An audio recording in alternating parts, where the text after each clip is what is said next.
Good evening. The February 22nd special meeting of the Evanston City Council will come to order. Would the clerk please take the roll? Councilmember Revelle. Here. Councilmember Reed. Here. Councilmember Hidakaris. Here. Councilmember Kelly. Here. Councilmember Harris cannot be here tonight. Councilmember Nguyen. Here. Councilmember Newsma. Here. Mayor Biss. Here. Councilmember Burns.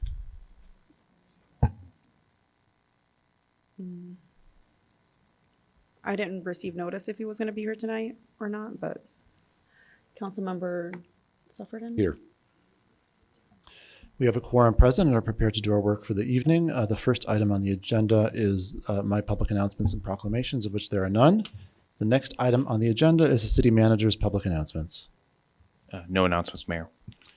Thank you. The next item on the agenda is communications from the city clerk.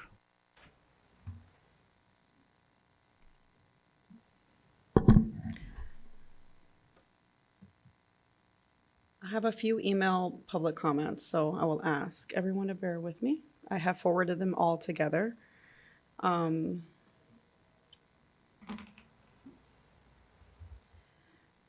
first is from Elizabeth Meadows,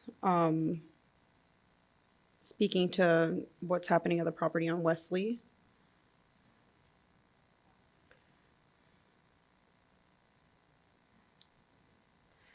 Sebastian Knowles sent in his written comments due to the limited time he had, but it's on the lease agreement.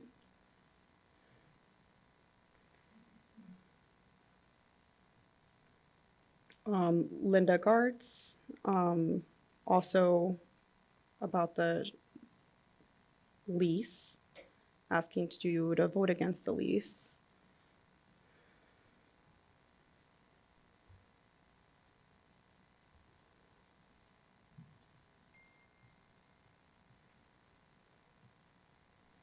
Another email about the property on Wesley from Gail Schechner.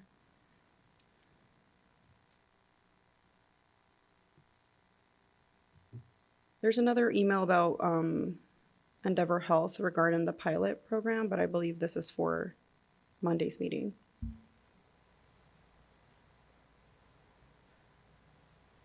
Another for 909 Davis from John Poole regarding the 909 Davis lease as well.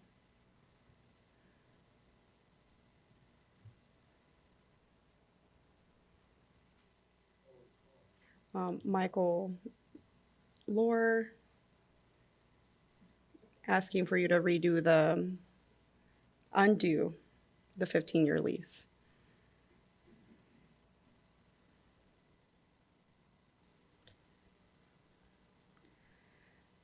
Sheldon Prector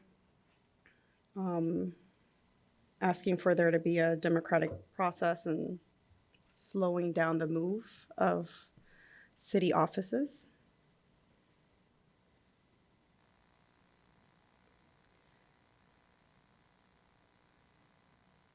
Sharon Pedersen also about the long-term lease, asking you to reverse it.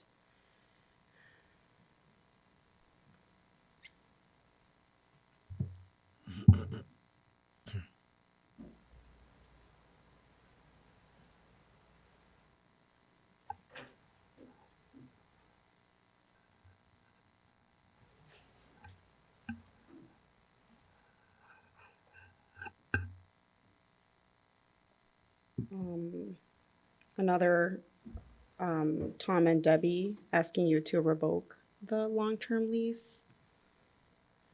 And last but not least, Deborah Hirschfield, also 909 Davis, to please not sign the 909 Davis lease. And that is all. Thank you. Thank you very much. The next item on the agenda is public comment. This evening, everyone will be given a minute and a half for their public comment. We begin, as always, with those who signed up on this yellow sheet here in person, beginning with Eric Passett, who will be followed by Peter Kelly, and then Hugo Rodriguez. Hi, my name is Eric Passett, and I'm a citizen of the Fourth Ward and also the owner of North Shore Apartments and Condos.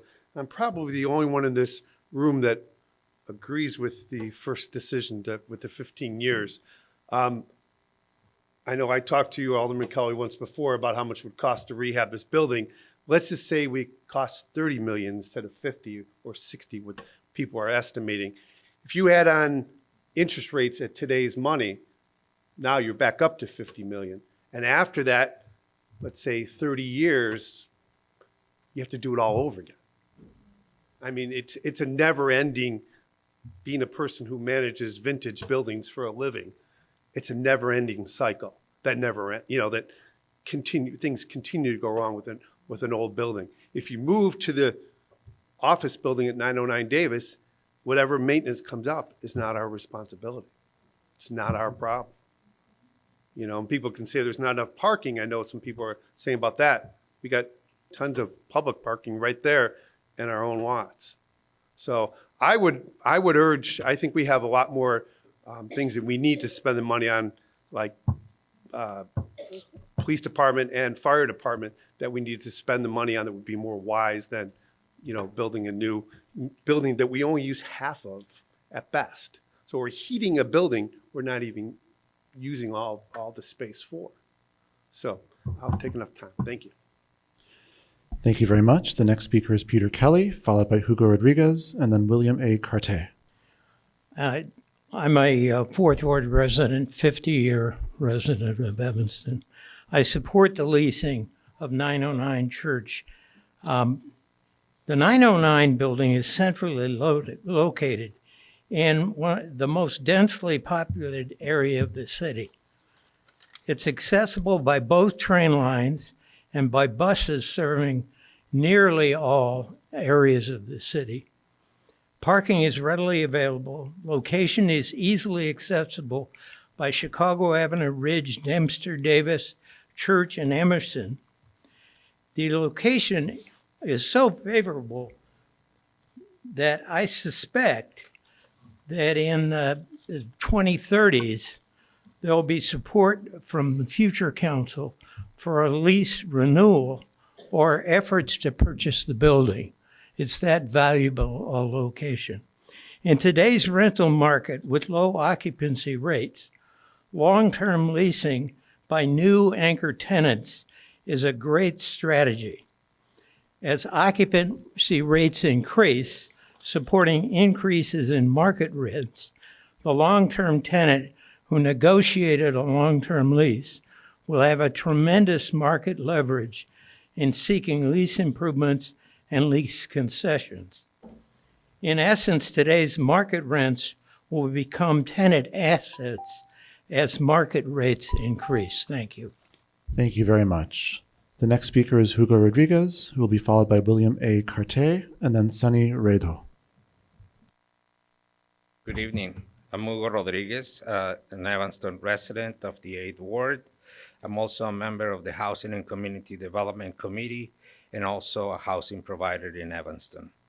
I was shocked to hear from residents of the Wesley Avenue apartment at the Housing and Community Development Committee meeting on Tuesday.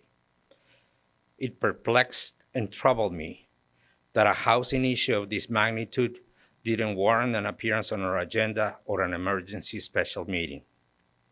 On Tuesday, the committee was blindsided by the stories from Wesley Avenue residents who feel betrayed by the city and turn to our committee for help. There is clearly a tremendous lack of transparency and accountability from the city in this matter. It is an embarrassment and it raises many questions. I formally request a response to these questions from the city and all pertinent information related to this deplorable occurrence be publicly disclosed. Why are staff and council committee members working on these issues without transparency? Why has the city inspections department allowed these properties to reach such a level of disrepair? It has taken years to get to this level. Where was the city? Where is the report that demonstrates a civil engineer has determined that all 3 of these properties are uninhabitable. What is the plan for the Wesley Avenue apartments? Will it be repaired, rebuilt, turned down, and the land redeveloped with new affordable housing? Thank you very How much. is the city overseeing and managing the use of all the money they give to HODC to I'd like to ensure hear the the Thank you very funds are much. commissioner, properly Daniel. I'd like to hear the administered? commissioner Thank you finish, very please. much. I request this information with the hope that this situation never happens again, and so we can ensure the residents of Thank you very Wesley much. Avenue apartments are taken care of in a fair, responsible, legal, safe, and ethical manner. Thank you Thank very you. much. The next speaker is William A. Carter, who will be followed by Sunny Redho and then Jeff Smith. Good evening. My name is William Carter, and I'm one of the tenants of the Wesley Apartments. We were lied to. We were disrespected. We were left hanging out. We had no support, and now we're about to lose our homes. I do understand that this city runs on funds. It takes money. Some of that money could have been used to keep our homes pulled together.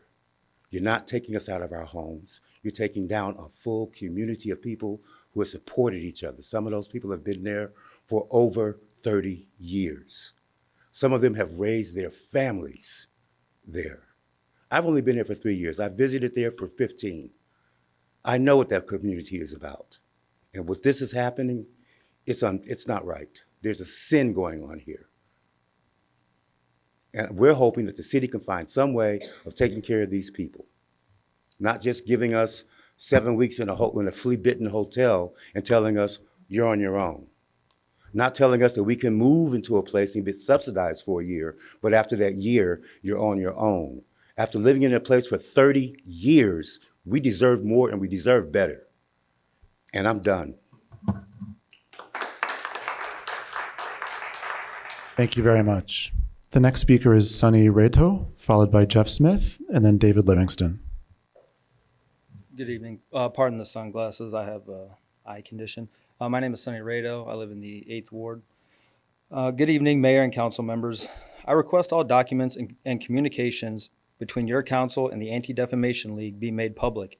I have with me today the ADL toolkit that was sent to city councils across this nation in an attempt to restrict free speech. Freedom of speech, all speech, is protected by the Constitution and backed by many Supreme Court rulings which have ruled consistently that free speech cannot be restricted for hate, which is not legal exception to the First Amendment. Hate speech is as protected as any speech because opposing political groups often characterize their enemies as being motivated by hate. The Constitution and First Amendment preserve the rights of our citizens to speak out against whatsoever they choose. It is not hateful to point out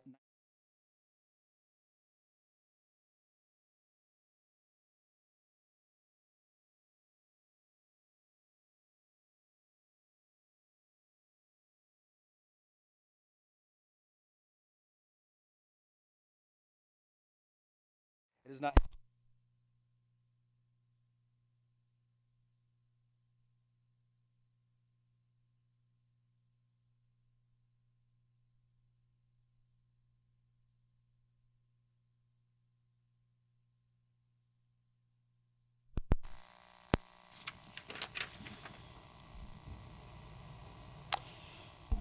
Public comment is intended to foster dialogue in a respectful and civil manner. Any person who makes such remarks or who utters loud, threatening, personal, or abusive language or engages in other disorderly conduct which disrupts, disturbs, or otherwise impedes the orderly conduct of a meeting shall, at the discretion of the mayor or presiding officer, be barred from further participation during that meeting. I'm prepared to let you go on. You have 30 seconds left, but I would ask that you refrain from using any attacks based upon racial or ethnic or religious or other identities, which is obviously far beyond the pale in this body. Would you like to continue? Yes, I would, but I would just say, I mean, we have synagogues all over the city, and that's where this practice happens at. Muslims can't do the female. Would you like to continue under those rules or not? Sure. Go ahead. Okay. It is not hateful to tell people to go.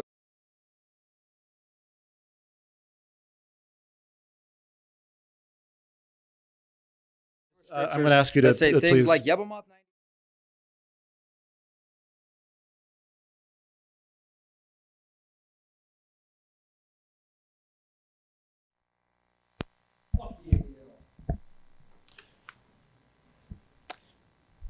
The speaker has the fortunate opportunity to go next. It's just the luck of the draw is Jeff Smith, who will be followed by David Livingston and then Ray Friedman. Hard to follow. I was asked to come here tonight because I probably have as much experience with leases as anybody in this room, including Evanston leases, including in high rises. Right now, Chicago's suburban office vacancies are at or near an all-time high, 30 to 40% higher than before the pandemic, around 29% according to reputable sources. And just in the last quarter, suburban office leasing activity fell by over 25% compared to the previous quarter and is expected to continue, according to experts such as JLL International Director Andrea Van Gelder. There's 3.9 million square feet of sublease space alone in the suburbs, and there's 100 million square feet available in downtown Chicago. If you don't believe my numbers, you can look at Wall Street because office REITs have tanked, and exposure to a wave of foreclosures is one of the reasons that's cited. So a lease for 10 to 15 years gives away your bargaining power in what is a buyer's market right now. I've been looking around. I know of no municipal government in the north or northwest suburbs that's entered into a lease of this magnitude or term, especially when it doesn't know what it wants to do with the building in which it's adequately functioning. Even if you needed to be out during rehab, you don't need 10 to 15 years. This should be a 3 to 5 year lease with a tenant option to renew, not a 10 or 15 year lease with a penalty for an opt-out. And any contract of this magnitude should come back to the city before execution. Thank you. Thank you very much. The next speaker is David Livingston, who will be followed by Ray Friedman and then Tricia Connolly. Hi, thank you very much, Mayor and City Council. I'm David Livingston. While I am the current chair of the Finance and Budget Committee, I'm coming here in a personal capacity as we have not discussed the details of this lease. These are my personal views. I was able to review some of the financial information that I believe is included in the packet from JLL related to the different options on the lease and did some analysis today to try to get my best understanding of between the option for the 15-year lease with the 7-year break clause, which is a very important element of the lease, and the 10-year lease, which lease would make sense for me as a finance person if I were looking to approve this. And that is part of what I do in my job is look at capital budgeting and planning.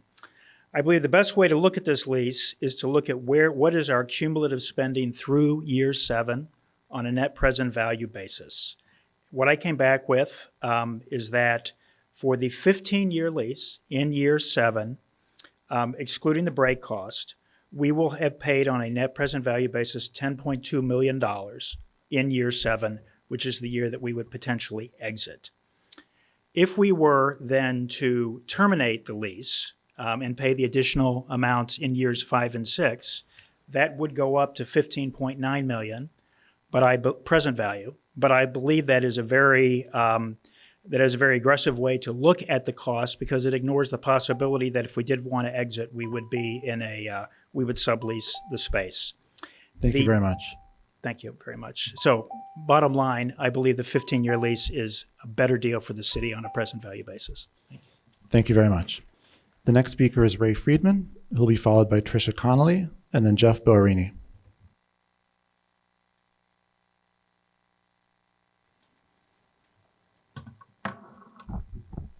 Good evening, everyone.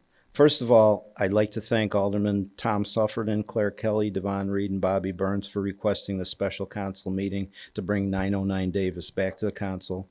Whereas I greatly appreciate the opportunity for these few seconds of public comment, I'm still very puzzled by its meaning and intent. After we consistently hear about transparency and accountability, there has been no discussion or input from residents on renting office space at 909 Davis that I know of. As a matter of fact, our own Finance and Budget Committee didn't even know anything about it either. Really, as posted in 214 in Evanston now, why would you all be voting on this tonight without public discussion, public input, or having this plan reviewed by Finance and Budget Committee? Remember, this is not a discussion. It's only public comment, which is supposed to lead to a discussion. Your decisions to spend our tax dollars, give away our tax dollars, and borrow against our tax dollars is costing taxpayers of Evanston millions of dollars. Your spending is not sustainable. Look at D65, who wants to build a new Fifth Ward school. Please read the article in Evanston Now on 210. Financial expert gives warning to D65. Their financial house is burning down, and it looks like we're on the same path. Evanston Now also writes on the 13th that we face a $200 million challenge to rehab or replace 4 Thank you very aging much. buildings. Not to you sound very any much. alarms, but what is your plan now? Thank you very Not much. for 2045. What's the plan now? Okay, for now, Thank you very give much, this Mr. back to Friedman. finance and budget and let them figure out what Thank you very what our much. finances look like next year, this year. This is crazy. Would the clerk please add Councilmember Burns to the roll? Yeah. Yeah, no. And you're right, I was late to that, so I apologize. He's been here for a while. The next speaker is Tricia Connolly, who will be followed by Jeff Boarini, and then Ryan Ferran. Hello, Tricia Conley, Second Ward. I echo what was just said about the Civic Center, and I'll add Little Beans not being put before Finance and Budget Committee. Mayor Biss, why was that? It seems like an obvious thing that we would do here. We're talking about millions and millions of dollars. It just appears as being reckless. It's unclear to me who motivated and why we decided that we're leaving 2100 Ridge. Yes, we all understand the building needs work after no plan to keep maintenance up was made. This lease rabbit hole that we're going down, if we need to do it, I guess we need to do it, but do it for the least amount of time rather than the most amount of time. Save us money, and please don't use our tax dollars to pay rent for city operations. We've also opened the pocketbook to spend $2.6 million to buy Little Beans. Was this urgent other than the owner needed to sell quickly? I'm really shaking my head on this. How many other ways could that money have been spent for people? Bringing up Wesley here. We learned that the tenants residing on Wesley have to pack their bags and move because the buildings are condemned. Why did this last this long? Meanwhile, Thank you very HODC got $4 million from us to go build another development, yet they can't keep Thank this you very building much. up. This is atrocious. Thank you Thank very you. much. The next speaker is Jeff Boarini, who will be followed by Ryan Ferran, and then Paul Breslin. Thank you. Jeff Barini, Second Ward. I commend you all for reconsidering your original resolution. That's not always easy. And I encourage you to continue the thinking that brought you to this point this evening. What will the total cost be for this lease? Not the annual cost, but the total costs. While you may be considering a 10-year lease, a 5-year lease will get the total cost below $20 million easily, and a 3-year lease significantly lower. As Everett Dirksen famously said, $1 million here, $1 million there, pretty soon you're talking about real money. All right. Lease only the amount of time needed to rehab the Civic Center, and it will not or should not take 7 years. Additionally, there's ample argument that a phased construction plan could be used, making the expense of a lease unnecessary. We're here in the James C. Lytle Council Chambers, named after the former mayor who recently took the extraordinary step of writing to the Evanston Roundtable to criticize the very idea of a lease. You have the opportunity to save residents millions of dollars, real money that can be saved. A phased construction timeline might take longer, and it might cost more, perhaps, but not more than the millions that you're considering spending on a lease. Please look closely at every option. Tonight's resolution will allow you to do that. Okay, please save us those millions. Thank you. Thank you very much. The next speaker is Ryan Ferran, who will be followed by Paul Breslin, and then Andy Vick. Hello, Council. My name is Ryan Ferran. I live in the 4th Ward, born and raised in Evanston, and I've been a commercial real estate broker for the last 21 years. If you could speak closer to the mic. Yes, I've been a commercial real estate broker for the last 21 years. So I was just recently brought into this. I'm still kind of figuring out what's going on, but from what I can tell, I have several concerns. Right out of the gate, almost $400,000 was paid to ACOM in a no-bid contract. Why? I represented Family Focus to sell their building a couple of years ago in 2017, and we got a bid for free. For free, they told us that they would do the work. So we knew it was going to cost $20 million to do the work, but the bid was free. $400,000 went to ACOM for that. This bid resulted in an outrageous $63 million improvement estimate in 6 to 7 year timeline. Civic Center is an old building. We know that it needs attention. We don't need the Taj Mahal here in Evanston. Ultimately, the result of the ACOM study and the subsequent estimates scared everyone, and it opened the door to shifting the conversation from a temporary move to a permanent move that's still called temporary. After reviewing these details, it's hard not to wonder if this was planned all along. This was cemented further when someone decided that the city should spend $6 million to improve the new temporary premises. Where did this number come from? If the move is truly temporary, then this is outrageous. When I represent tenants, we do plans, we understand what it's going to cost to do the work before we ever approach any lease. Finally, everybody is motivated by money, guys. The landlord, the brokers, everybody gets paid more money on a 15-year lease. Everybody. Thank you very much. Okay? Keep it short. Keep it sweet. The next speaker is Paul Breslin, who will be followed by Andy Vick and then Bruce Enenbach. My name is Paul Breslin. I've lived in Evanston since 1976.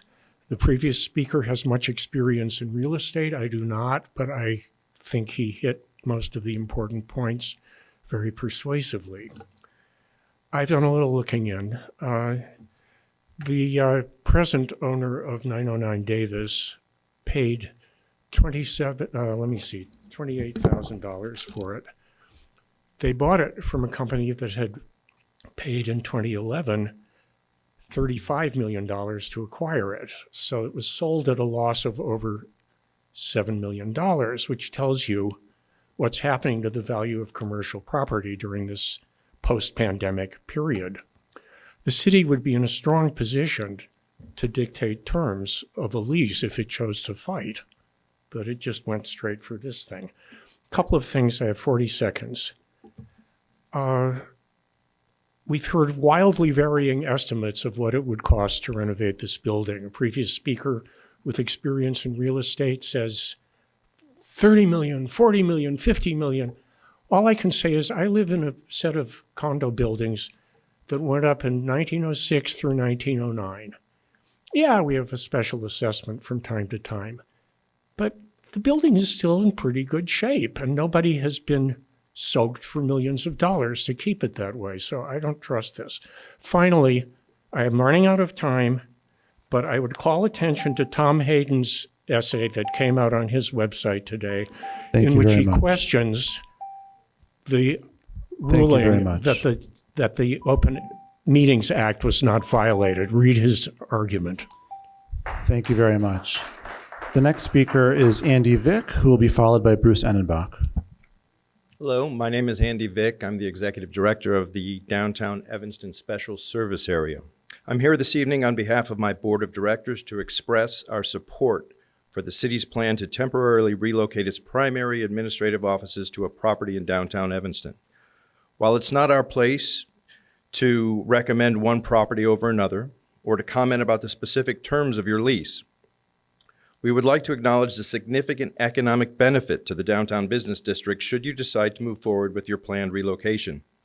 We believe that the daily influx of city staff, city contractors, and community members in need of city services would undoubtedly be a great benefit to the many restaurants, retail venues, and other service providers who operate within downtown Evanston's business district.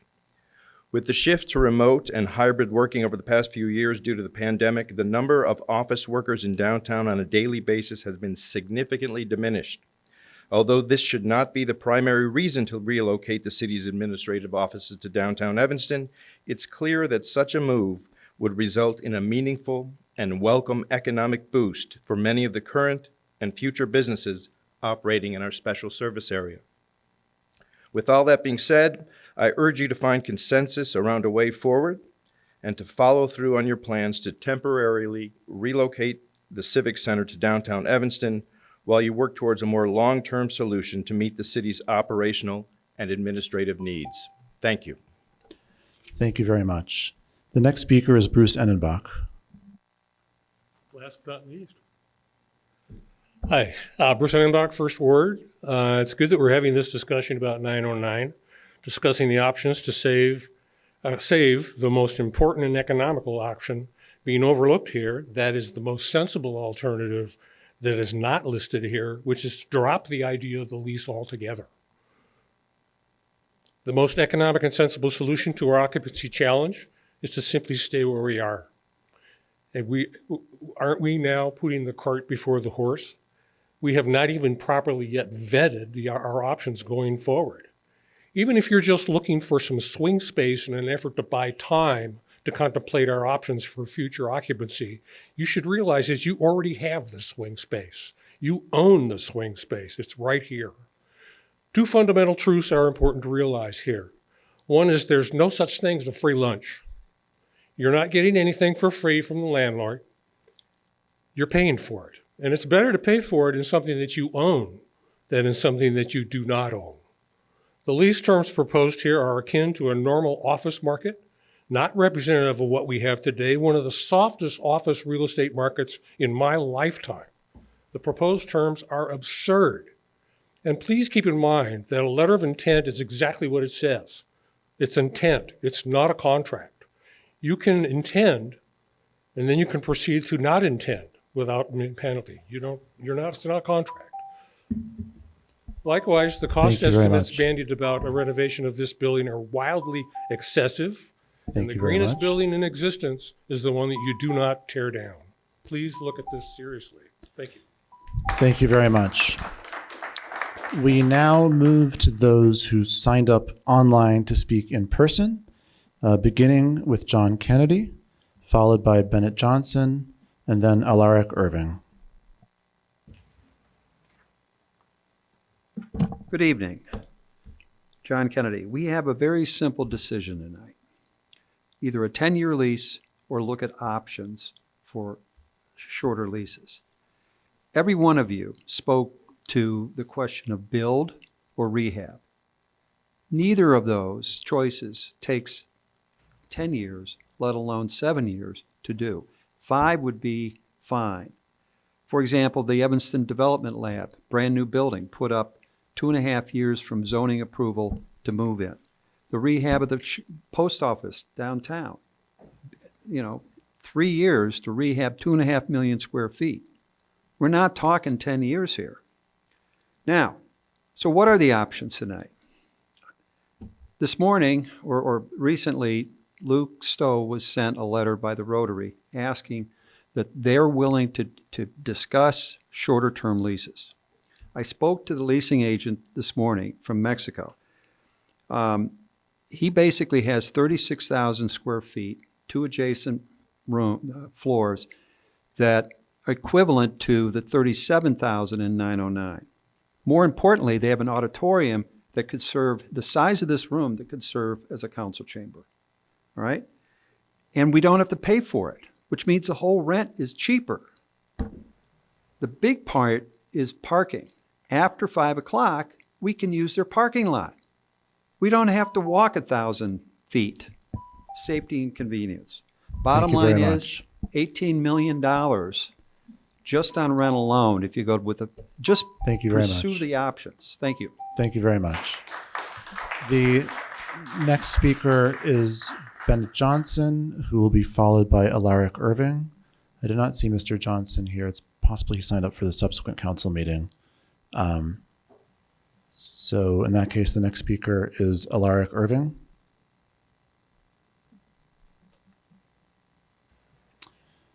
All right, in that case, we will move on to those who signed up to speak online, beginning with Brian Bacharis, followed by Jennifer Washburn, and then Mary Rosinski.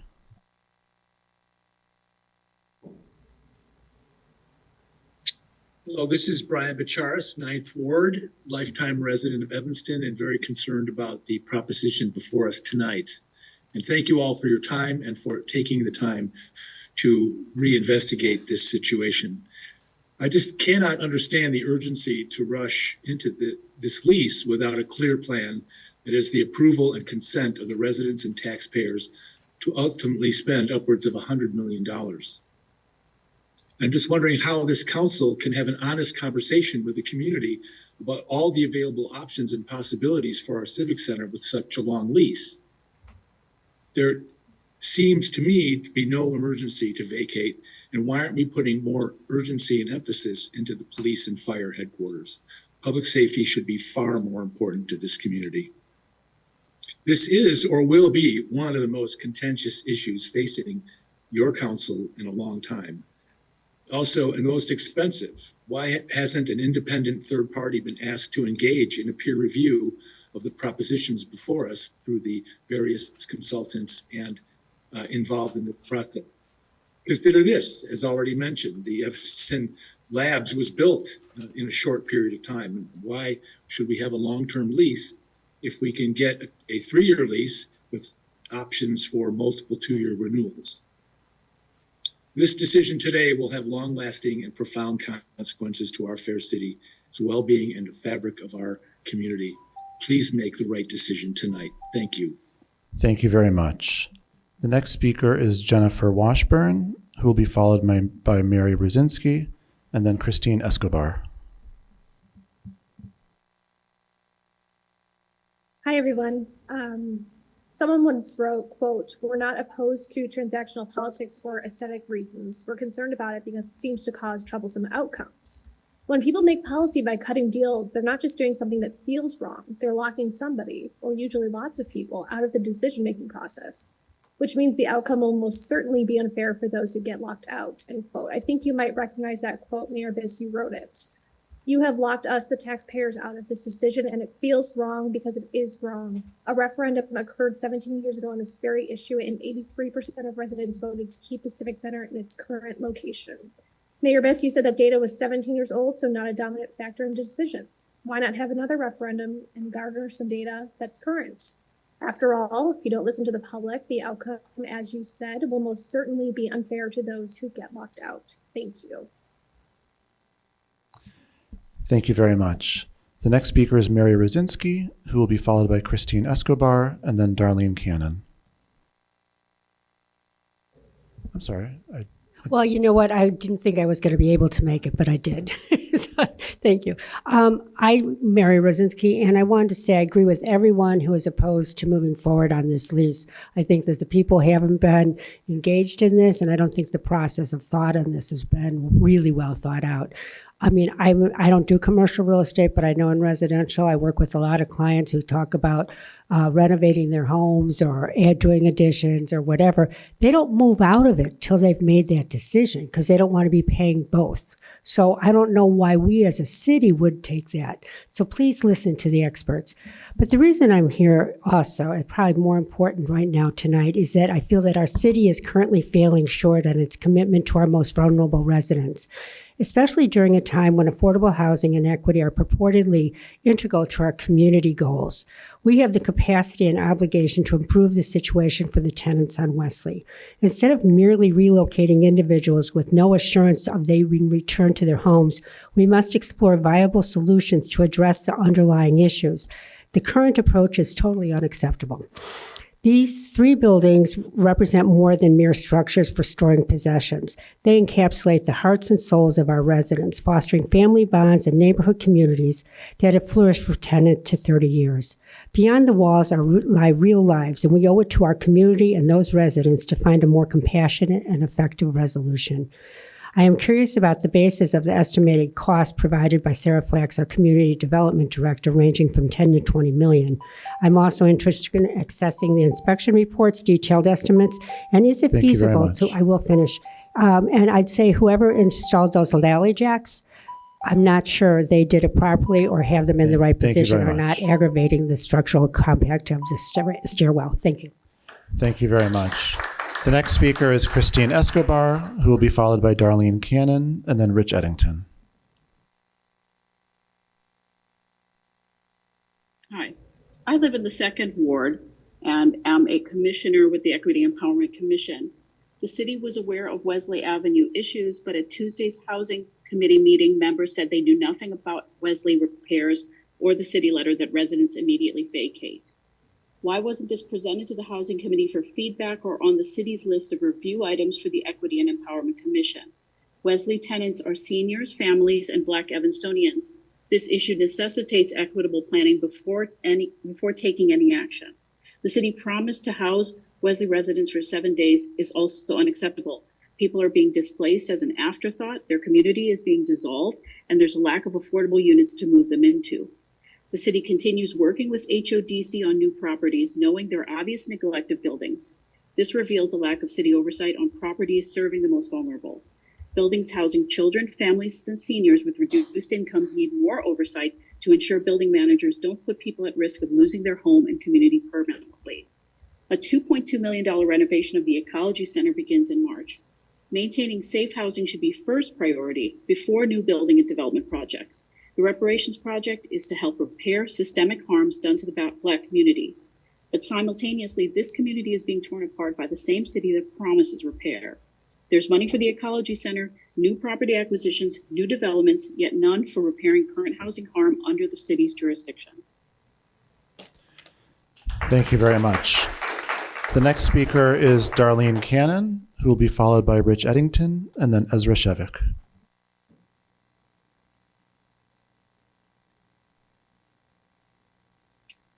Darlene Cannon, Second Ward. Happy Black History Month. This is one for the history books. You disregard Black women's business as if she didn't exist, and now you're putting Black seniors out. Do some landlords have to follow regulations and others don't? Whose brilliant idea was it to tell Black seniors that they had to move out during Black History Month? Notice was not given in enough time, and you have no plan. The city failed to do its job and ensure that building was properly operational. This is called negligence. You cannot constantly toast about reparations while you're continuously causing harm to the Black community. You had enough money to bail out Little Bean, $2.6 million, but you can't bail out these Black people? Happy Black History Month. Oh, and in regards to the lease, that will just further gentrification by making Evanston that more unaffordable by escalating taxes. Such a lease term is far from temporary and will have more of a significant consequences for the city. Again, happy Black History Month. Thank you very much. The next speaker is Rich Eddington, who will be followed by Ezra Shevik and then Kat Lakar. Good evening, Mr. Mayor and members of the council and City Clerk. Thank you for taking my call. I appreciate your service and your willingness to review this lease. I am concerned that the length of the lease may exacerbate the continued maintenance at 2100. You will be forced to continue to maintain this building in some fashion. If you go as long as the original proposed lease, we don't have a good track record in Evanston making decisions on what to do with surplus buildings, and we need to avoid that dual expense to Evanston taxpayers. Thank you for your time and have a good evening. Thank you very much. The next speaker is Ezra Shevik, who will be followed by Kat Lakar and then Andy O'Brien.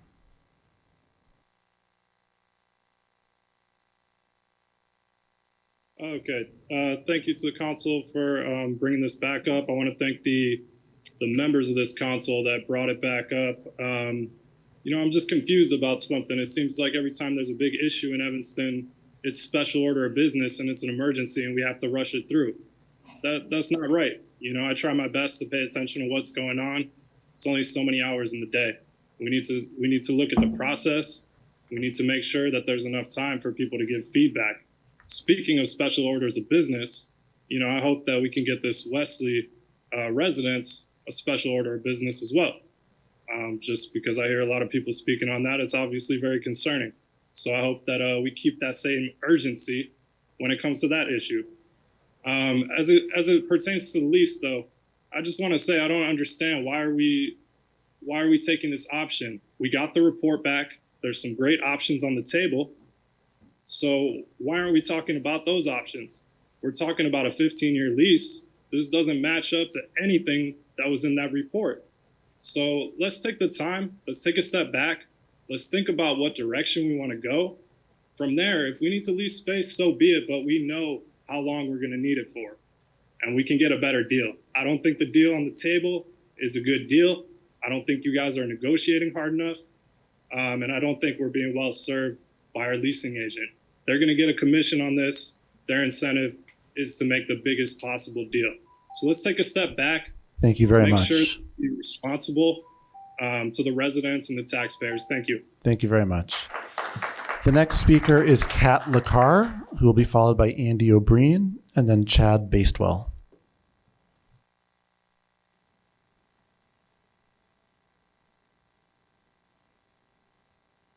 Hi, can you guys hear me? Yes, we can. Phenomenal. My name is Kat Lacar. My goodness. In honor of Black History Month, I would really like to tell you guys a story. Once upon a time in 1913, there was a little girl named Mary Fagan. She worked very hard to help support her family since this was a time back before child labor laws were a thing. Now, she lived in the deep South, very lovely place. And it was all sunshine and rainbows until one day, an evil man named Leo Frank harmed her in the worst of ways. He took her innocence along with her life. After her mangled body was found, the town came together to figure out who did this. An investigation was brought up and, well, a man, very evil man, Leo Frank, he ended up blaming this poor Black man, Jim Connolly. Now, you have to imagine this is 1913. They didn't exactly appreciate African Americans back then. So he was clearly brought right in front of the court, and you would think back then he would be hung on the spot, but actually he wasn't.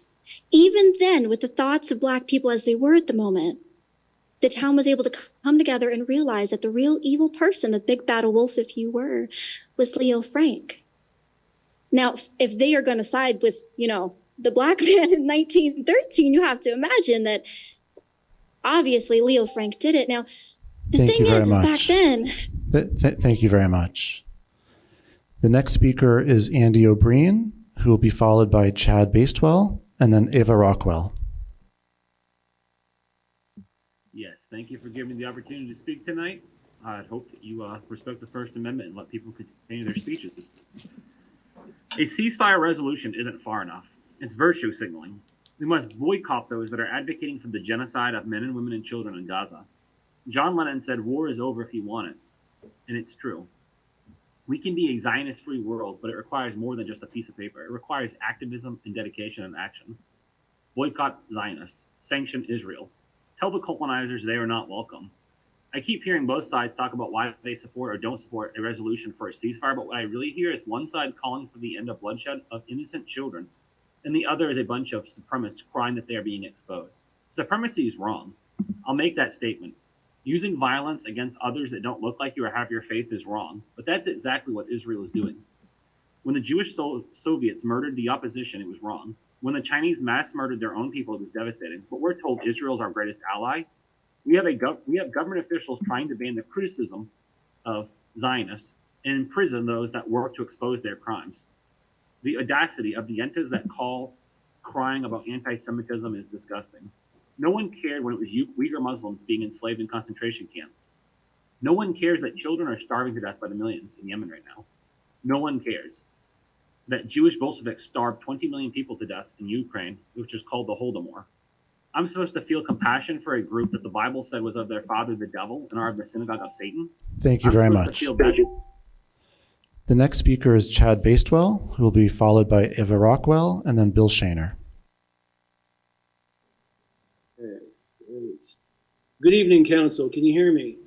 Yes, we can. Good.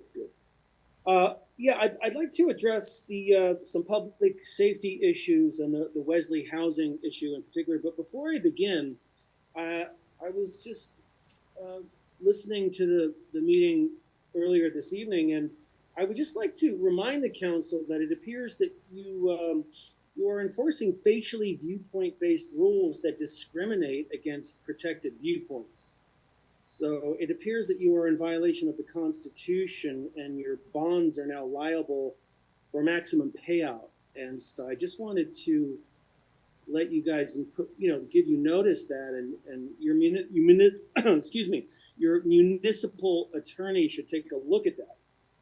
So, but back to the issue at hand, the public safety, and this Wesley housing issue. It's just, I fear that that there is a public safety crisis in this city, and personally, when I drive around the city, especially recently, I've been very concerned.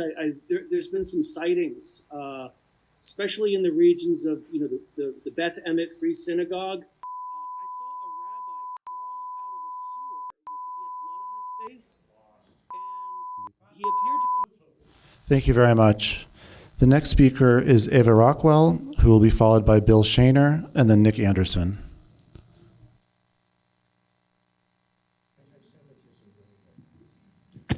Hi, can you guys hear me okay? Sure can. Hi, good evening, Council. I did have something that I wanted to talk about. It has to do with First Amendment speech. And I noticed that you guys have kind of already shut down. There was a guy talking in person earlier and a couple people before me. And I just wanted to speak to that real quick because you guys are really setting yourself up for a First Amendment lawsuit. It's absolutely not okay to stifle speech. Whether you agree with it or not, you guys would probably be wise to just let people talk and express their opinions or their views. I know that the mayor is Jewish, so he probably is a little uncomfortable with some of that speech, but that doesn't really matter. Excuse me? Shut up. So, I'd like to ask. Hold on one second. I'd just like to. So whatever we may feel about one another's thoughts, let's not disrupt other public commenters. Please go on. You have 31 seconds left. No, that person just said the N-word. So if somebody's going to be cut off, let's cut. Sorry, I'm Councilmember. I apologize. I didn't hear that. Thank you. The next speaker is Bill Shaner, who will be followed by Nick Anderson and then Hillary Sargent.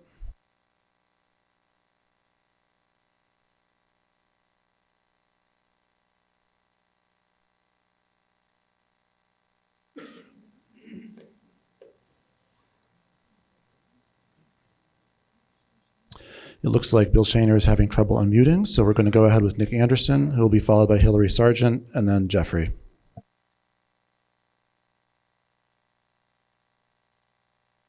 Point of order. Has 45 minutes elapsed?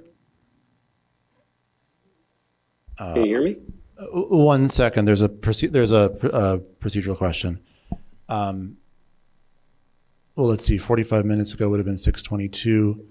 I don't know exactly, probably roughly. I don't know that. I mean, I guess I would ask Ms. Ruggie to weigh in. My understanding has always been once we set the rules at the beginning of public comment, we've got to let everyone speak. But I'll let Ms. Ruggie address that question. I'll just note as part of my point of order, our rules do say that council will commence 45 minutes after the beginning of public comment. And that was within the packet that was sent out to the public. I get the sense that there's going to continue to be these, so I think we should, if possible, if it happens again, I think we should cut public comment in accordance with our rules. Thank you, Mayor, best members of the City Council. Those are the City Council rules. 45 minutes have elapsed, so that is within the right of the council.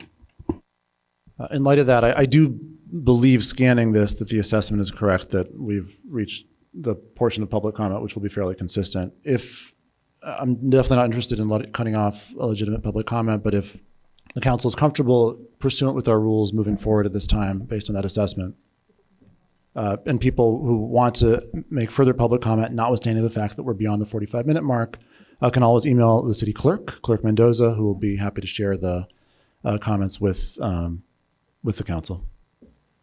Everyone okay with that? Okay.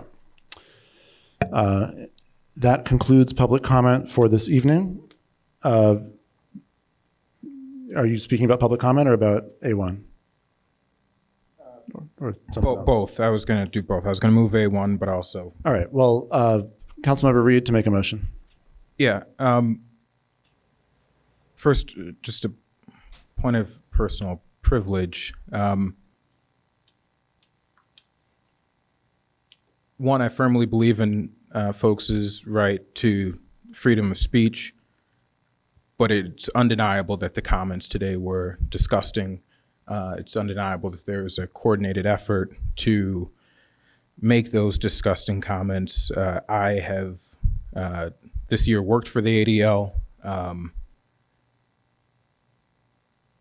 It is, quite frankly, we are in frightening times. It is not comfortable from time to time to be up here. It's not comfortable that everyone, as elected officials, everyone knows our home address. Everyone has our phone numbers and ability to reach us. And so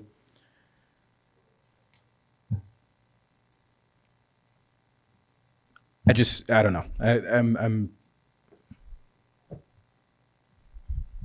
disappointed. I don't know what I am, but disgusted is what I am. I will move item A1, Resolution 19R24, authorizing the city manager to negotiate a contract for office space to house city hall functions. Second. Councilmember Reed moves passage of Resolution 19-R-24. Councilmember Kelly seconds. Before we continue the discussion, I just want to say a word to set the stage about why we're here this evening. You know, the situation that precipitates this is that in its current circumstance, the Civic Center is not a usable building for us. It is very far from ADA compliance. There are very serious safety and security concerns. It's truly problematic. And it is clear that the long-term plan to resolve that issue is going to take a while to agree upon. I think the entire city council, and I agree about this, believes that there needs to be public discourse about where the long-term home of our city government should be. And then whatever we do may well take some time. And so that poses a choice.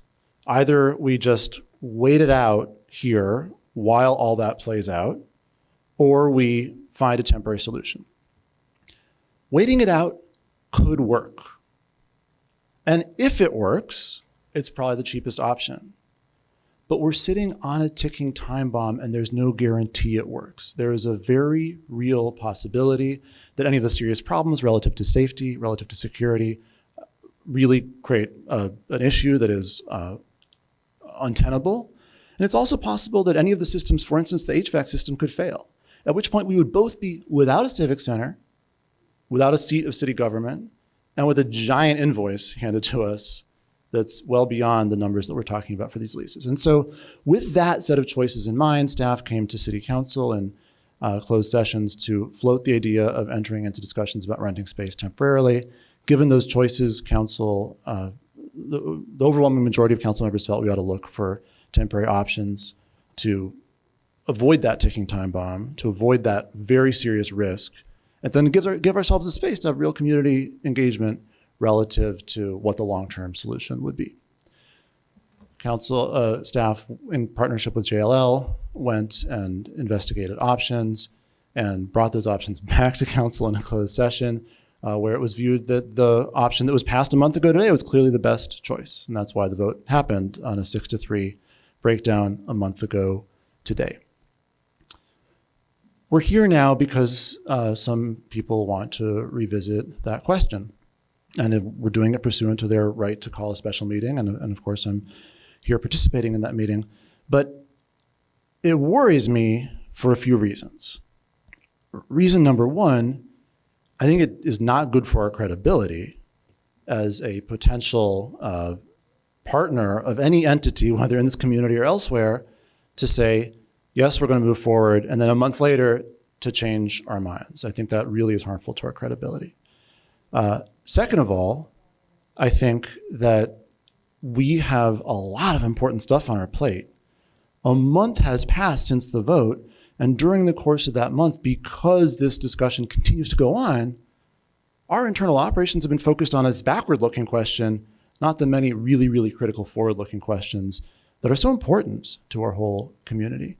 And so I think this is an unfortunate way of going about decision-making, and I would just say that I hope that we quickly dispense with the items before us with a negative vote tonight, and then move forward both with what I believe was a good decision when it was made and continues to be a good decision, notwithstanding any information that might have come out since then, and also learn going forward about the negative consequence of handling issues in this manner. I hope this can be a learning experience for this body.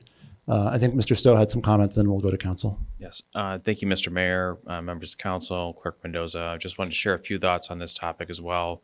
First of all, I'd like to thank the staff that has worked so hard on this over the last several months, Laura Biggs, Paul Zalmazak, and many other staff members that have worked nights, weekends, and many hours leading up to the vote that we had a month ago tonight. In regards to that, I just want to reiterate some of the points and the reason why we brought forward that recommendation a month ago tonight, and also for the what I believe are the reasons that it passed on a 6-3 margin. The 15-year lease option includes flexibility, including the opt-out, sublease options. It minimizes our annual costs. It allows us to avoid upfront out-of-pocket expenses. It defers our rent payments to 2026. It's transit-friendly and offers a ground floor customer service option. Civic Center, as the mayor mentioned, I've worked in this building for 12 years. I'm very familiar with this building.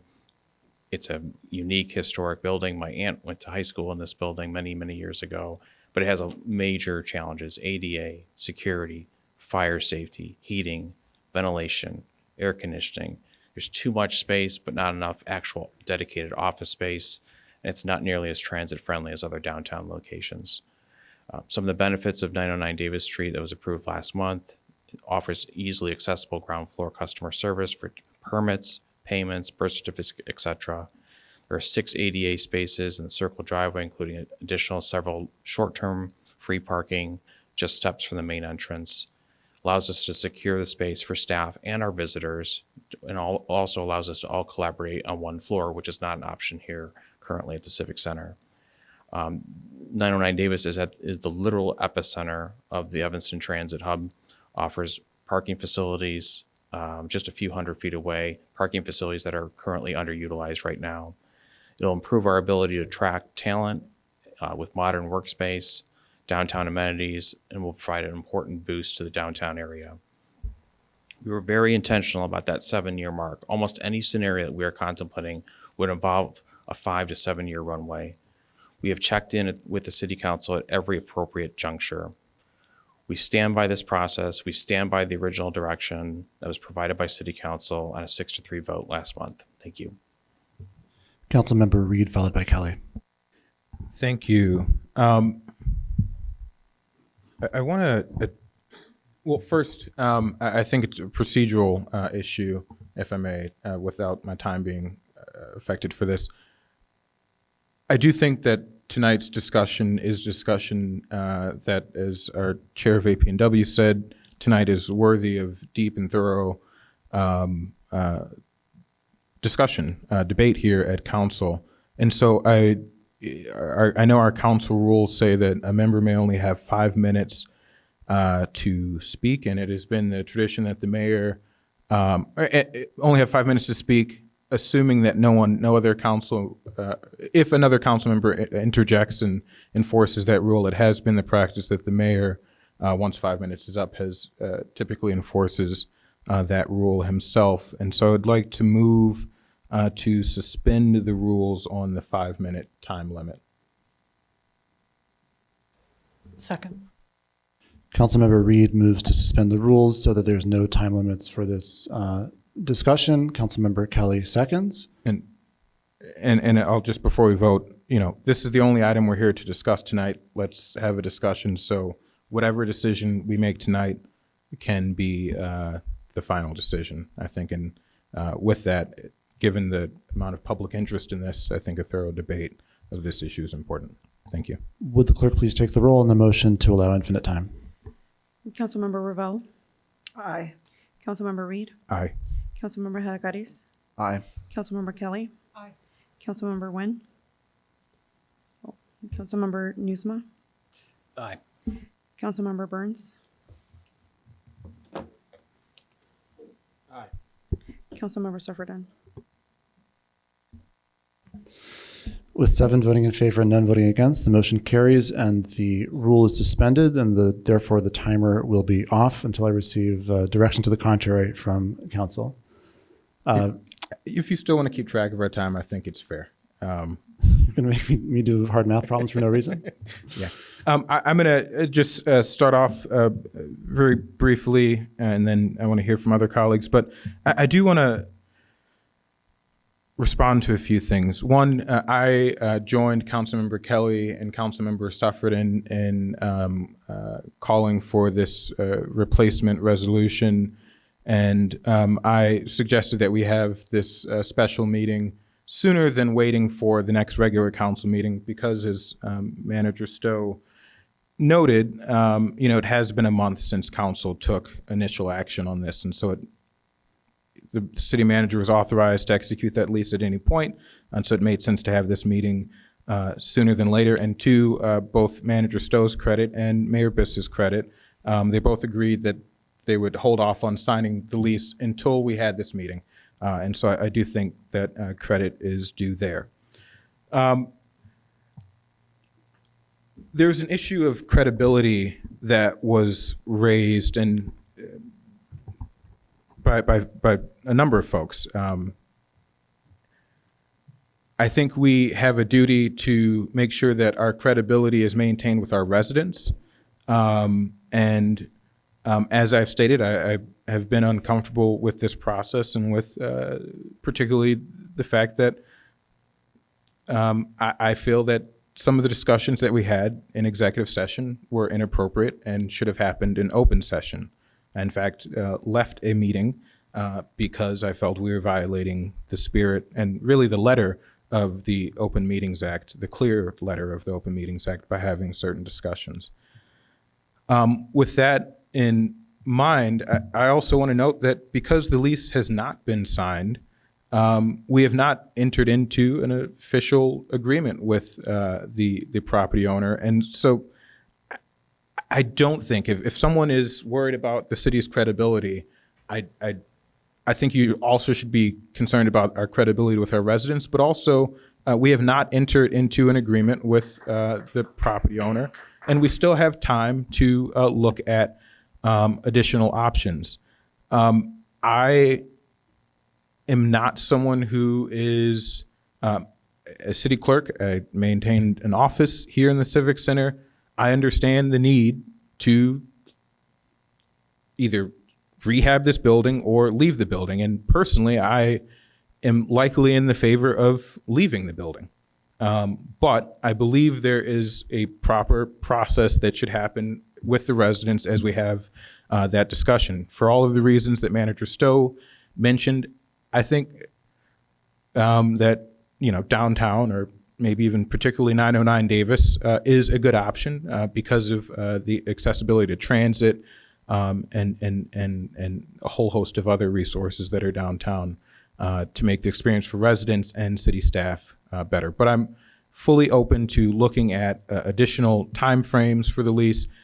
I think that, signing a 15-year lease with a 7-year opt-out, I think assumes that we are not going to rehab this building or stay in this building. An option that, as I said, I might frankly be supportive of. But I think it is premature to enter into a 15-year lease or a 7-year lease without first having the public engagement around this process. So I want to pause there. And I do want to come back around and talk about the merits of what's in front of us, but I do think it important to express my thinking here about why I supported calling this meeting and re-examining what we voted on. Thank you. Councilmember Kelly. Thank you. Before I begin sharing my comments, I did invite, at the request of several council members and myself, 2 experts from the area, commercial real estate experts. One was online, and Mayor Biss said neither could make a formal presentation, which I think would have provided much more comprehensive information for us to make a better decision. Nevertheless, one was online, and so he was cut off. If you could let Nick Anderson please speak. He was going to at least share in public comment, but he was one of the members. Do you have any questions for him, perhaps? No, he wouldn't make public comment, but he was, I'm just saying, I'm letting you you just know. want to give him a minute and a half, like public comment? Yeah, Sure. just let him have public, I might have a question later, but Sure. for the moment, I just think he should at least be allowed his public comment. Mr. Anderson? Yes, good evening. Can you hear me? Yeah. Sure can. Okay, thanks everybody. I'll try to be quick and thank you for the minute and a half. So my name is Nick Anderson. I'm not here to necessarily argue which lease or building is the best option, and I don't have a dog in that race. But I believe there's a fatal flaw in the structure that should be considered outside of the lease itself. And namely, it's surrounding the fact that the future is unknown, and there are no guarantees of what could happen with respect to renovation costs or the current city center building. So regardless of the lease terms, the only protection that the city, I think, needs to seriously consider is entering into a parallel purchase option agreement here that is actually complementary and runs alongside the lease. There is a ROFR in this lease, but that's absolutely not a purchase option. It only gives the city the right to match an offer if the landlord actually sells the building. And if for example, this is an insurance policy. So if the city makes a mistake on this lease, or maybe there's a disagreement with the landlord or something else happens in the future, it doesn't matter what, but the purchase option is the ultimate and kind of only insurance policy for the city. And the best part is if, in the event the city exercises this purchase option, what was an expense is now an investment because the city turns the sunk cost into a taxpayer asset or a value. So this purchase option agreement gives the city control. It doesn't commit you any resources and allows the city to have a more open, collaborative engagement process with the residents in parallel with the process you're already committed to running with the current civic center. So, it commits the city to nothing, puts you in control at no incremental cost to the taxpayer. So I would just urge Thank you very much. You to consider the lease with the purchase option in parallel to the lease. Thanks. Thanks so much. Councilmember Kelly. Thank you. So thank you very much, Nick Anderson.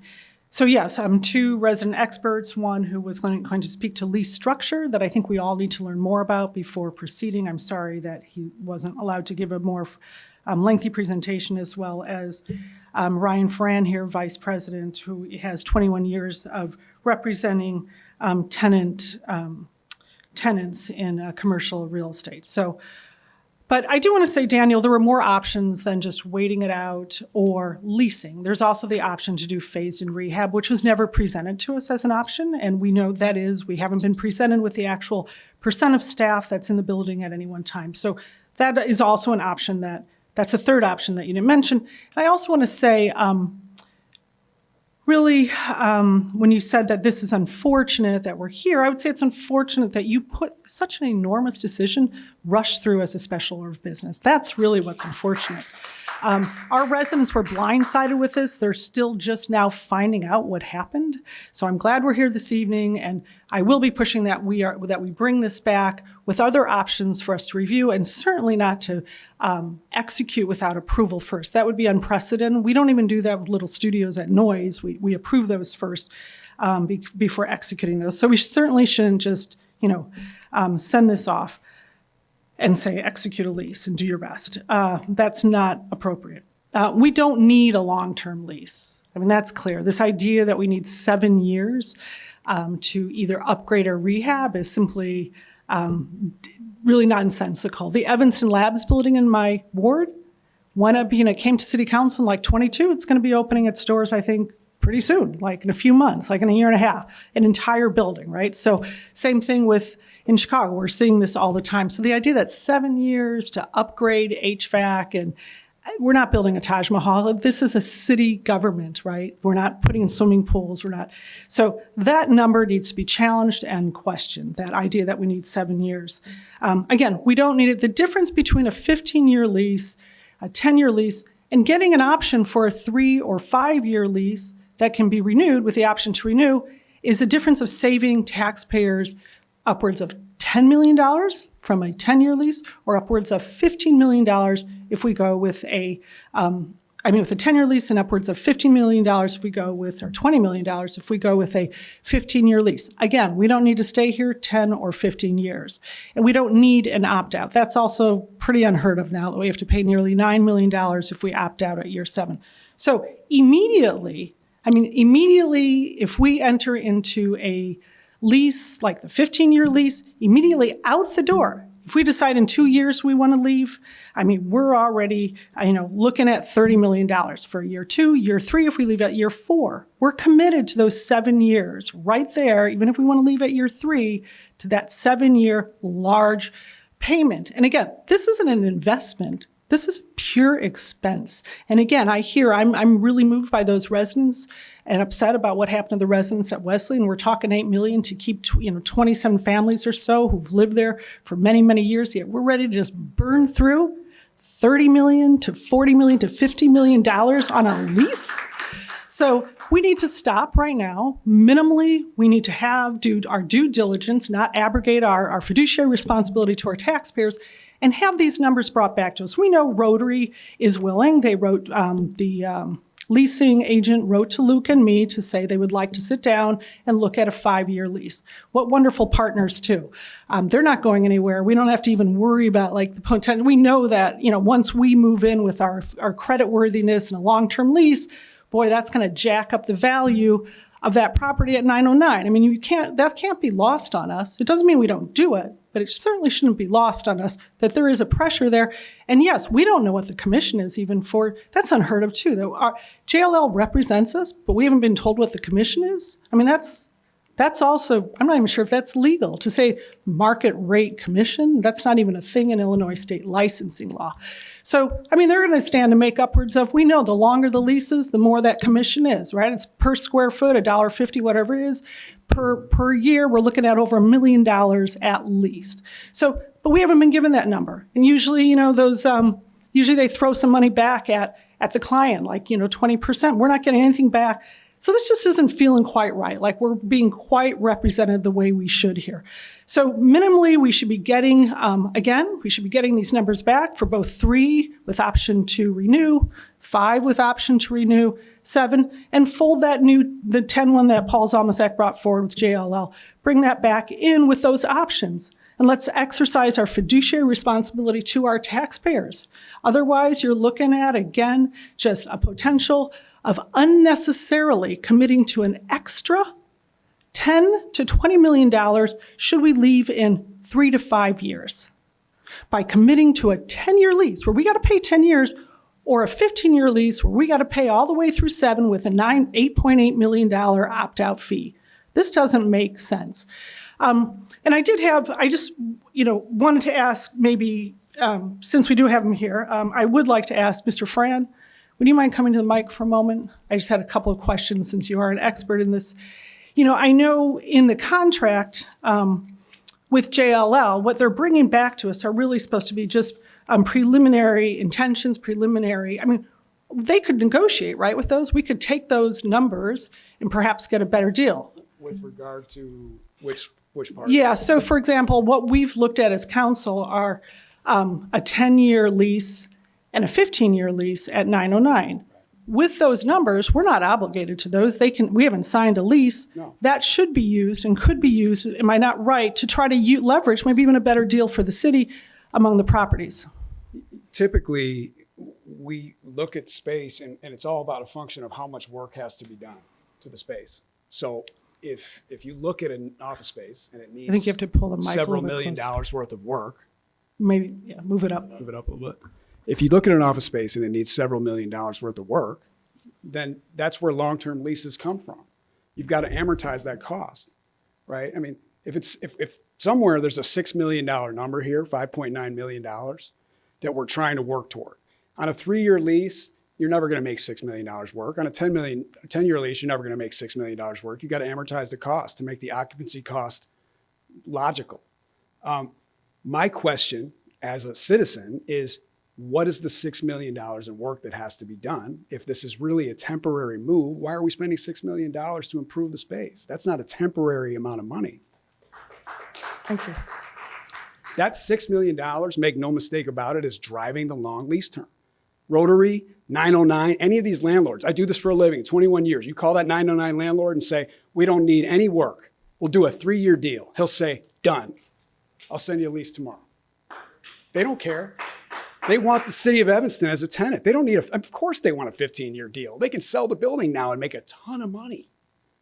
The longer they have the city locked in, the more money they can sell that building for. It's generating money for all those years into the future. And by the way, if you terminate at the 7th year and you pay the fee, it's the same as a 12-year lease. So everybody understands that. The out-of-pocket is exactly the same as a 12-year lease. The landlord does that intentionally. This is all part of their process. I've done this on both sides of the table for 2 decades. Thank you. Thank you very much. Is that it? No, I'm sure I have more questions for you, but I know you also, you mentioned the AECOM, that we paid about $400,000 for this AECOM report. And you mentioned that you looked at an assessment. Can you talk a little bit more about, I think it was Fleetwood? Yeah, the Family Focus. The Family Focus, I'm sorry. Yeah, Family Focus building. Yeah, we had an assessment done. I brought 2 different groups in, and I had independent assessments of what it would cost to completely rehab the building. And at the time, you might imagine that community was a little bit fired up about us selling that building. Both of those offers came in for free. I didn't pay for either one. Right. So needless to say, I was taken aback. Right. I've heard a lot of people were shocked at that $400,000 fee. And then with regard to really looking out for the bottom line for the tax dollar here, what do you recommend at this point? We have these 2 long-term leases. As you know, I was an advocate of staying here and doing phase and rehab. I know that the majority now want to move, temporary relocate. I'll go with that. But what can we do? What's the best way to approach this now so that we're really looking out for the bottom line for our taxpayers? Well, I'm not denying that this building needs work. If the building needs work, then it should be evaluated. I don't think it needs $60 million in work. I don't.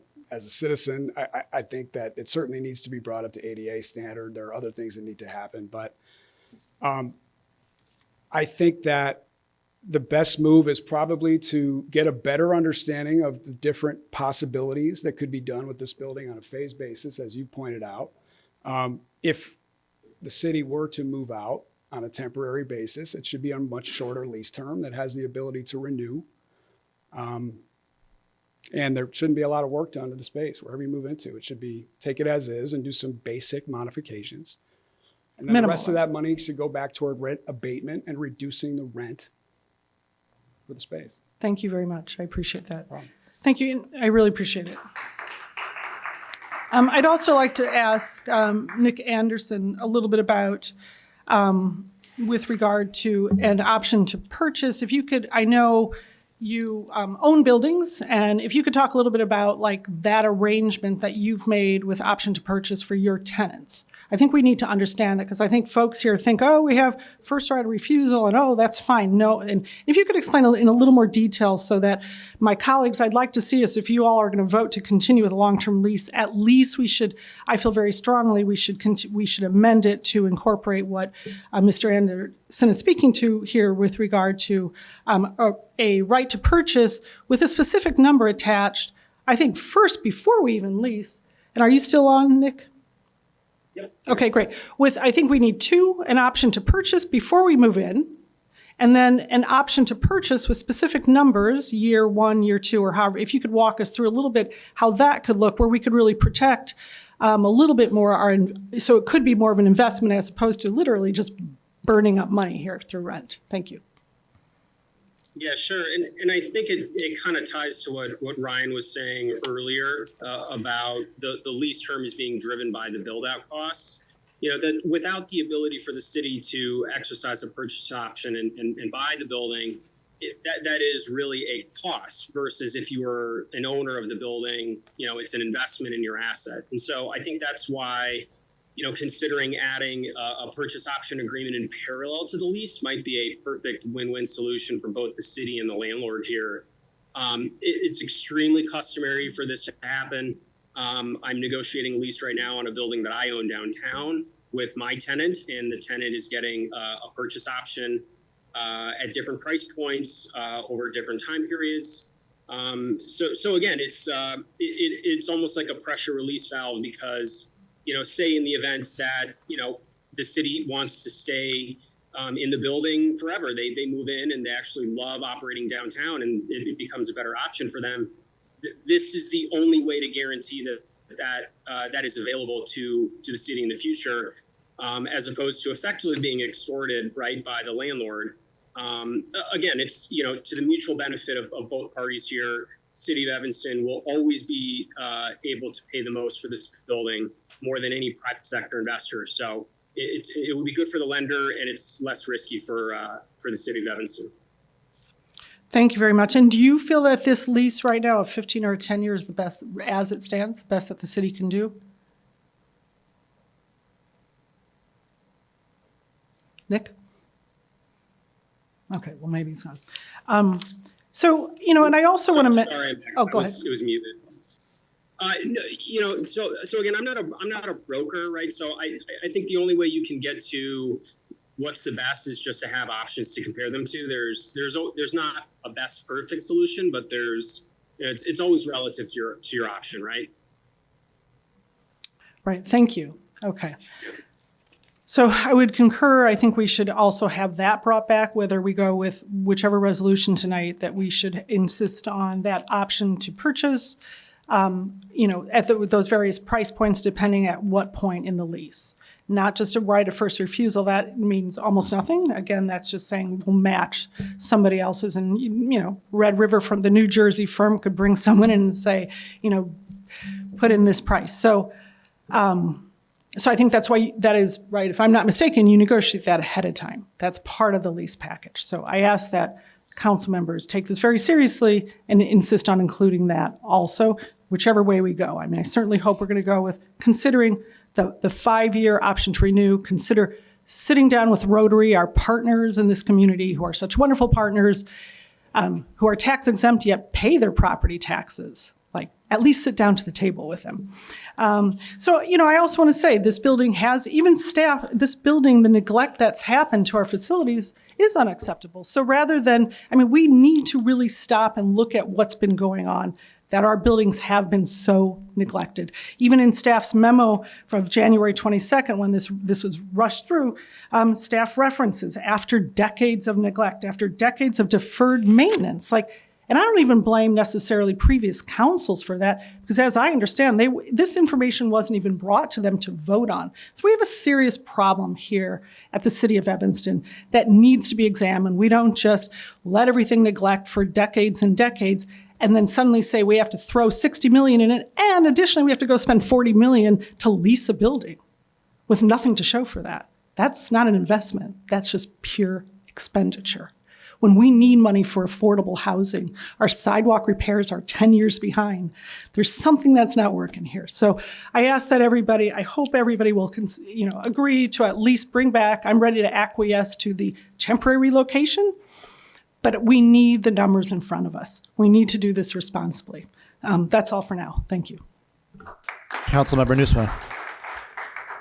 Thank you, Ms. Mayor. I'm going to just begin with a point of information. It's my understanding, and this is, I guess, a question for staff to confirm, but it's my understanding that half of the tenant improvement allowance, so we're talking about roughly $3 million, can be applied to additional rent abatement. Is that, in fact, a true statement? Hello, my name is Laura Biggs. I'm the city engineer. Yes, that is true. So we're not saying we need $6 million to make 909 Davis ready to move into. We don't, at this point, quite know exactly how much, but we will have enough money to make that happen. And any leftover money we could use to apply to rent abatement.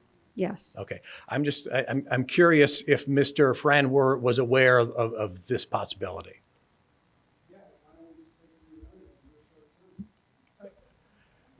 Okay, I'm gonna continue now. Can Ryan respond? No, Councilmember Newsom has the floor. I asked the question. The answer it sounded to me like was no. So I'm going to continue. By reiterating some of what the mayor opened up with, if the city of Evanston cannot be relied on to keep our mind made up once council has voted on something, it's going to cost us in the long run. It's going to cost us whether we're negotiating as a landlord or as a tenant or engaging a contractor or negotiating with unions. If we can't be relied on to keep our mind made up, if there is some political risk that our counterparts have to factor into their offer, it's going to cost us in ways that it will be hard to track and hard to quantify at this point. I don't regard that as good government unless there is very compelling new information that somehow comes to light, which would cause us to, have to rethink a decision that we've made. I think we do need to stay the course. So to the underlying issue here, there is no compelling new information that should compel us to change course. Hold on, what Councilmember Newsom, I'm going to ask for order. It's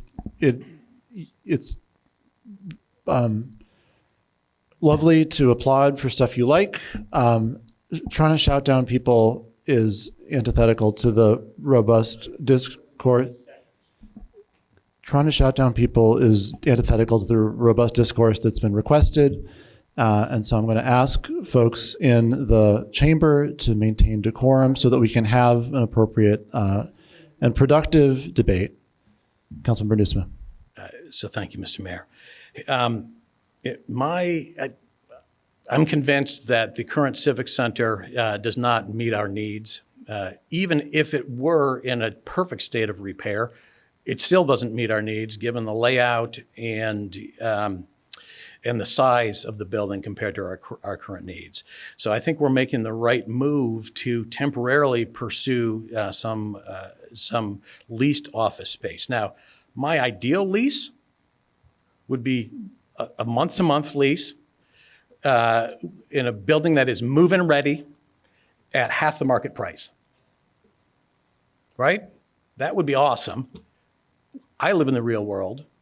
We all live in the real world. That is not available. And so the instructions we gave to staff back in October of last year was to pursue the best option available.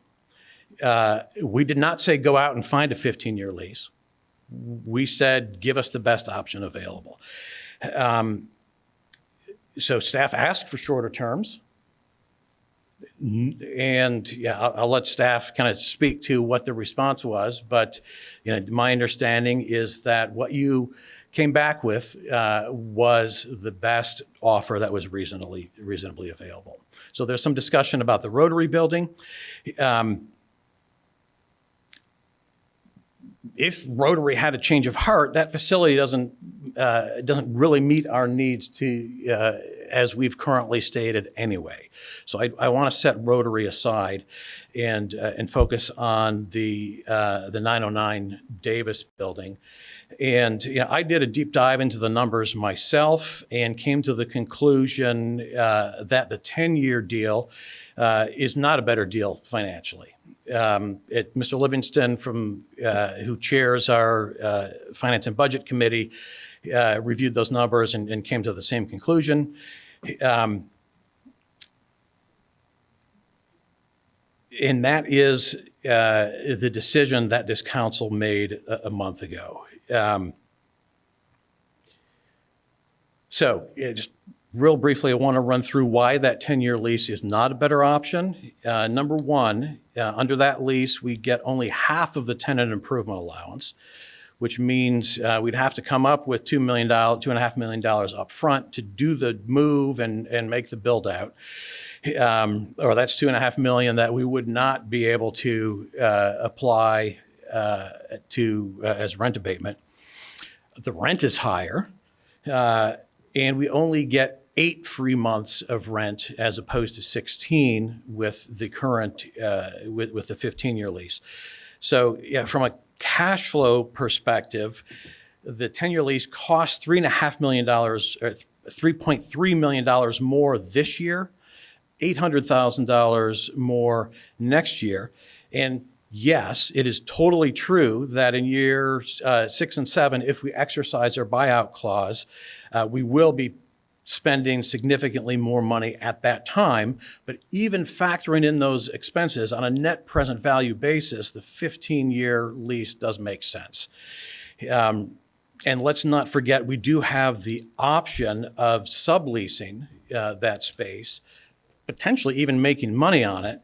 And the longer the longer of a sublease we can offer, the better position we will be able to get a tenant in as a sublessor. So even if we weren't able to sublease the property, it's still a better financial deal. The numbers speak for themselves. It's better from a cash flow perspective, better from a net present value perspective if we opt out. It's the lowest total cost if we opt out, and it is more flexible. So I am going to support staying the course, and will support the ordinance that is currently on the books. Thank you. Councilmember Suffredin, followed by Burns. We should do the order of infinite debate all the time. This is fantastic. I think, as I recall, Councilmember, you voted yes on the motion to create this situation we find ourselves in right now. I think the concern about credibility is slightly misplaced. I mean, I understand what you're saying, but I'm less concerned about the owners of 909 Davis or Jones Lang LaSalle's faith in us than I am about the residents.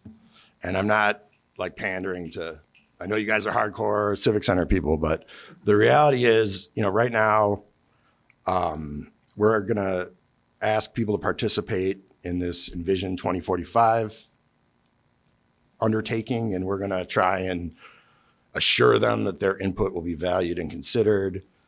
You know, it may be that this is on a strictly financial basis a good move, but I think that, and I don't have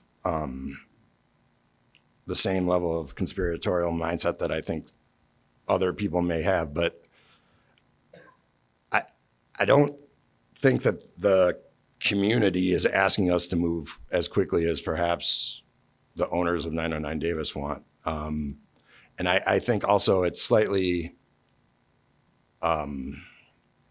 whatever is half a level below disingenuous to tell people that we're considering moving back into this building.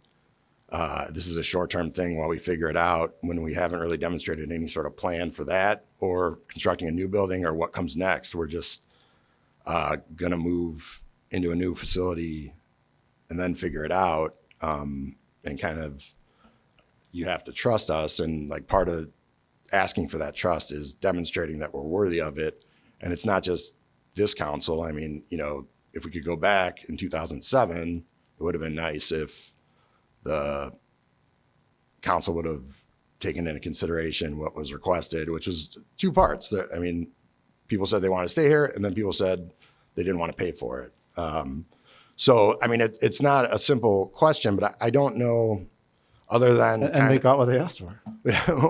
well, here we are now, 17 years later, and other than the time bomb that we're, and I believe it, like we're saying this building is, like, what is our urgency? And it'd be a lot easier to accept the sense of urgency if it was partnered with a framework for addressing all the other things. I mean, I think, you know, we've talked about the public safety building as much more important than the city hall functions because it's such a unique building. We can rent office space, we can't rent public safety headquarters.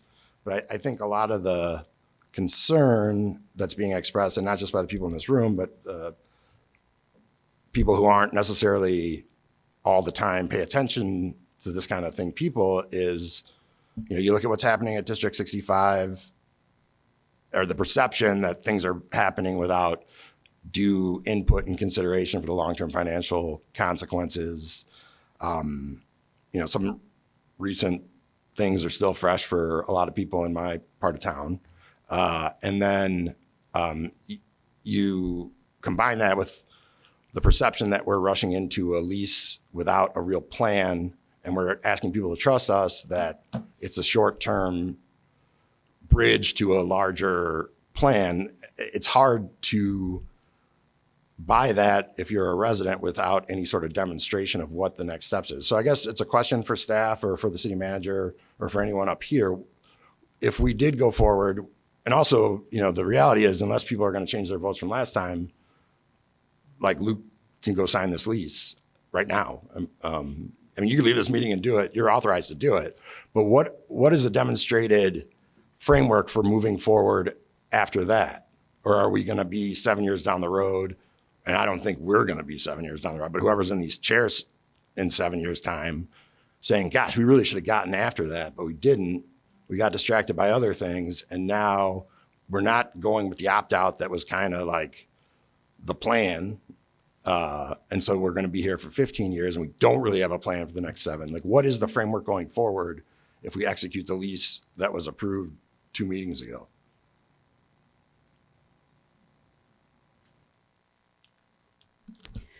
So on January 22nd, staff presented the AECOM report, which basically provided a mix of options. And those options, there were 6 options, but they basically, for the Civic Center purposes, can be categorized in 4 ways. The first is that we renovate this building. I've broken down a schedule based on past projects, including the Crown project, and it is not crazy to say 5 to 7 years. I know it feels that way, but just hiring a consultant is like a 6-month process if we follow our procurement rules. So when you start looking at consultants, a contractor, there's public engagement, there's a concept plan, there's construction drawings, and then there's actual construction. It really does take 5 to 7 years for us to do a major project. When we talk about, so there was renovating this building, 5 to 7 years. There's building a new building. It's a very similar process, 5 to 7 years. There is renting office space downtown in the long haul. That is a 15-year or 20-year lease. We felt like 20 years is, if you're going to be there forever, is a reasonable thing, but we really did fear with locking people in for too long, so we stuck to 15 years on that option. And then another option that has been discussed by several city council members, which we're trying to be cognizant of, is that building both a police station and a civic center are both really expensive processes. In addition, we have our municipal service center that needs a lot of work. We have Noise Cultural Arts Center that needs some significant work. When we look at those things over the long haul, that's a lot of work that is coming up in the short term. And so is there a methodology where we ultimately do co-locate the Civic Center and the police fire headquarters in the same building, but they are built in a phased way that spreads the cost apart? In that scenario, 15 or 20 years of being somewhere else that is not this building is a reasonable lease option. So the lease terms were chosen really intentionally, with the 7-year opt-out and the 15-year opt-out being designed to accommodate the information that was presented as part of the AECOM study. Okay, so Hitesh, I don't want to put you on the spot. I don't want to put anybody up here on the spot, but I mean, realistically, when it's budget time, we're going to be telling people we need to raise their property taxes. I mean, I think we all knew that going into this year. That's how it's going to go. How do we demonstrate between now and that time that we're taking their money seriously and that we're planning for the future, and that we're also not just inviting their input in a performative way, but that we're taking it under consideration as we make decisions? And so I know for you, it's the tax increase question. I mean, realistically, we're going to need to raise the Evanston portion of property taxes this year. Or do you see a way around that magically? I mean, good evening, Mayor, the members of the City Council. So if you look into the, what do you call, the 15-year lease, which was like, there is no rent payment, right? And so there is no cash flow out. So at least even for 25, we first make the payment in 2026. And we get this build-out cost, all that. So I don't see a property tax increase at least the next year. I mean, not because of this, but just generally. In Like, general, I mean, we've held it flat for several years, and realistically, it's got to go up. At some point, if we issue the bond, and yes, that creates the debt service levy, and that would create the, Okay. And if somebody were to magically say, hey, we will sell you a building for $28 million, we don't have $28 million to buy something. So part of the appeal of this is that we're pushing costs off, right? Like we don't have to borrow money up front. We're spreading the cost of having a civic center over a longer period of time. I mean, it's both things. The cost of buying or building is big. And if we think about in the very short term, like this year, in the next 6 months, we thought that the rates would start coming down, but it's pretty much stagnant at right around 4%, 4.5%. So yeah, the interest cost would be higher, resulting in a higher debt service. Okay. Thank you, Hitesh. And then Luke, I guess this is farther down on the list of things, but I mean, we haven't really gotten into the practical consequences of making this move from a public participation process. We haven't figured out what we're going to do about parking. Obviously, on an absolute basis, there's plenty of parking available, but like, do we anticipate that we would charge people to park in our garages to do things at the Civic Center? You know, there's talk about the public transportation piece to it. From the part of town that I represent, there is not nighttime bus service. So if we were to accept the premise that by moving downtown, we're going to suddenly get people to take public transportation to the Civic Center, that's not an option from the part of town that I represent on a 24-hour basis. How are we going to address, or at what point in the process do we start looking at addressing those types of issues? Yeah, thank you, Councilmember Sufferton, for the question. We've shared before that we would validate parking for visitors and for residents coming to seek services. There's 6 spots near the main entrance that are short-term parking. You're correct insofar as the bus service issue from the 6th Ward. I understand that, but that's an issue today, right? I'm not blaming you for it. I'm just saying, like, the narrative that, like, also we've increased access to the Civic Center for everyone, or that since it's accessible by transit, people will suddenly start taking transit to the Civic Center. I don't think that's going to necessarily happen. People are still going to drive and park. And like, do we have a plan for, I mean, right now they have like this insane amount of convenience because we have free surface parking here. Like, how are we going to replicate that at this new facility? Sure. As you know, we have hundreds of extra spaces, both at Maple and Sherman. And so we would offer those spaces for free. We would validate parking. So no one's going to pay for parking. Okay. Well, I guess, and I don't want to like constrict debate, but there's nothing that's going to change my vote from the previous meeting unless somebody up here is open to changing their vote. We can have infinite debate all night, but it's not, from a practical standpoint, going to mean anything. So I would ask my colleagues to look within yourselves and decide if you want to be here all night talking about this, or if you want to get on with it. I mean, I think we should explore other options, shorter terms, different things, but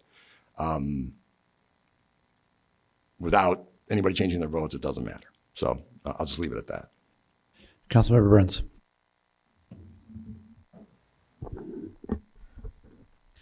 The first thing I just want to address, because I think it's been it's out there a bit, that the 10-year option is the Councilmember Burns option. That is not the Councilmember Burns option.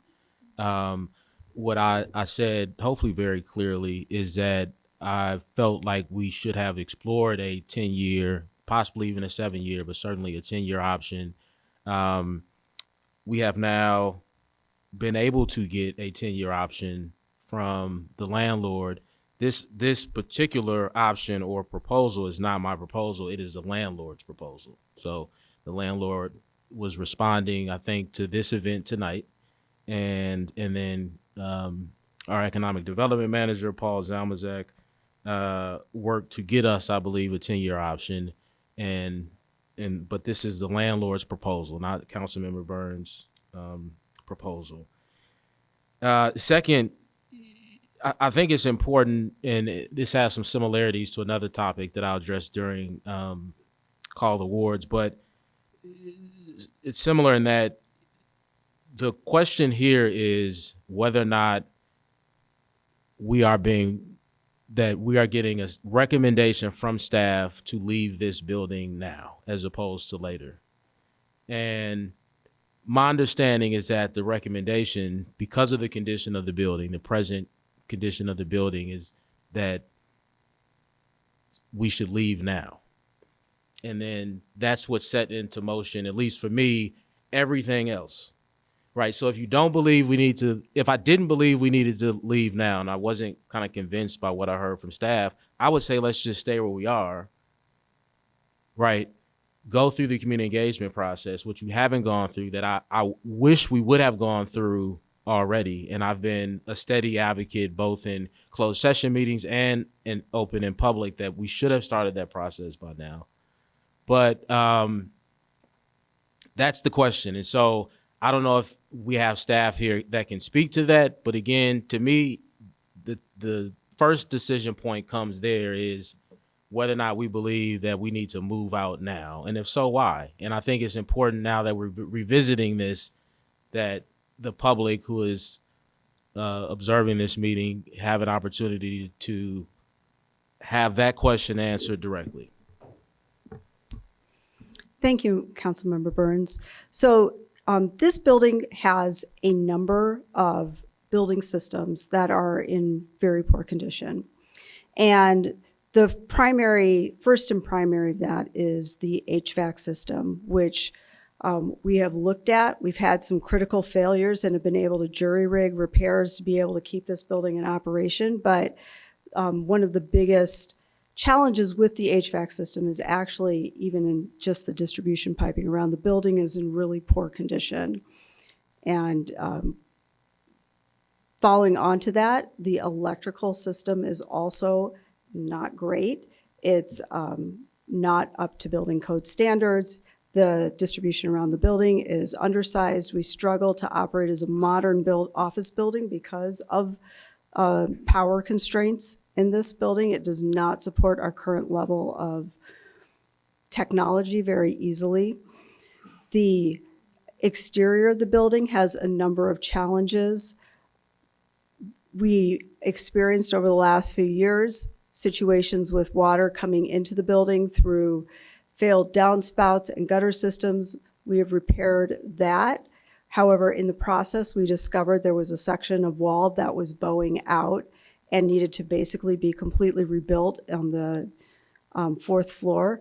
I can get into a lot of technical details about that, but essentially the building has several withes of bricks, which are vertical layers of brick that built together. It's not entirely uncommon to have a 5-story brick building, but it's also not very typical to have a 5-story brick building because there's a limit to the structural capacity, particularly of early 1900s brick and the way that they built it. And there are internal things that are put into modern buildings to keep the brick together. They actually tie the withes together, but those things, if they were here, they were not present in the area that we deconstructed and rebuilt because the section of the wall was failing on the fourth floor. So when we look at those types of repairs, they are all things that can be done, but they are complex, and we are spending approximately $200,000 to $300,000 a year on emergency repairs. We expect that to continue to ramp up. But aside from that, it's just the question of can we continue operating if some of these repairs hit a critical mass, particularly the HVAC system, in which we do need HVAC to occur most of the months of the year in a reasonable fashion. Where the building does not really support safe and efficient operation, the building is not up to modern building code requirements, and I think there's a lot of ways that it doesn't meet modern building code requirements, but the most concerning to staff is lack of fire safety. There isn't a really good exiting plan for people who are mobility limited. There is a plan, it's just not a great plan. The staircases are designed in such a way that 2 of the main staircases cannot be enclosed. So if there's a fire on a lower floor, smoke will infiltrate up and we can't really do anything about that. That causes a safety concern, particularly for people, again, who might struggle to exit. Those 2 staircases are the 2 main ways that we plan to exit in the event of a fire. So that's a thing that would need to be addressed and certainly can be addressed just as a matter of resources that you're willing to put into it right this moment. And the building, except for the 5th floor attic, is not sprinklered. So there isn't really a mechanism for controlling fires easily once they begin. There have been situations, even in this area, where there has been in history, there have been fires in buildings similar to this in which people have not survived the fires, largely because of smoke inhalation. The building is not ADA compliant. It is massively not ADA compliant. Again, these are things that can be addressed and fixed, but as of yet, we have not yet done it since the ADA Act has been put into law. The building does not comply with the Climate Action Resilience Plan. It can be addressed. It's just an expense. The building does not, in its current mode, support good building security. Our current situation is the most secure that we've had in the time that I've worked for the city of Evanston. And that is a person who sits off of a main entrance that directs people to the 1st or 2nd floor, depending on their needs, but has no way of knowing if they're going to stay on the 1st or 2nd floor or if they'll be on the 3rd floor or the 4th floor.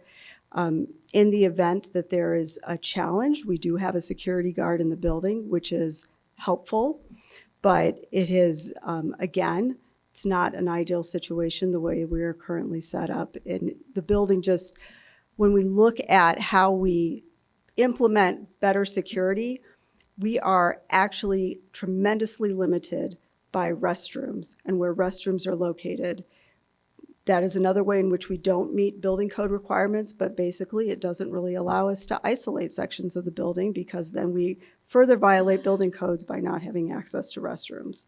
So these things, they seem silly and they seem small, and there's a really good case for saying that doesn't matter.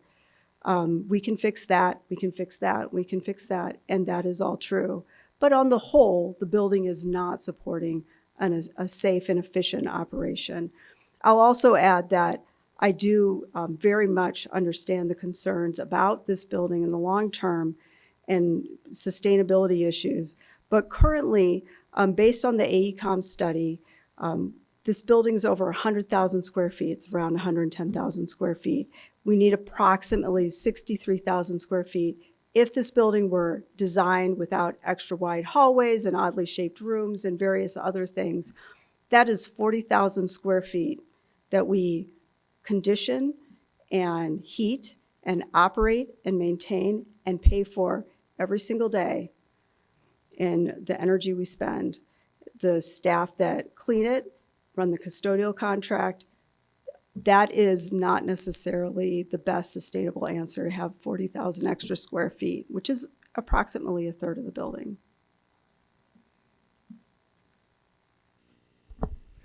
Good evening, members of the council, city clerk. Paul Zalmazak, Economic Development Manager. I wanted, first of all, thank Laura for bringing us back to why we started the conversation. We didn't recommend moving out because we thought it was cool or we want to live in, working downtown, be by the trains. It's because we had an immediate need. And so I want to tie this back to the lease. Thank you for putting the timeline on. So we've heard a little bit tonight.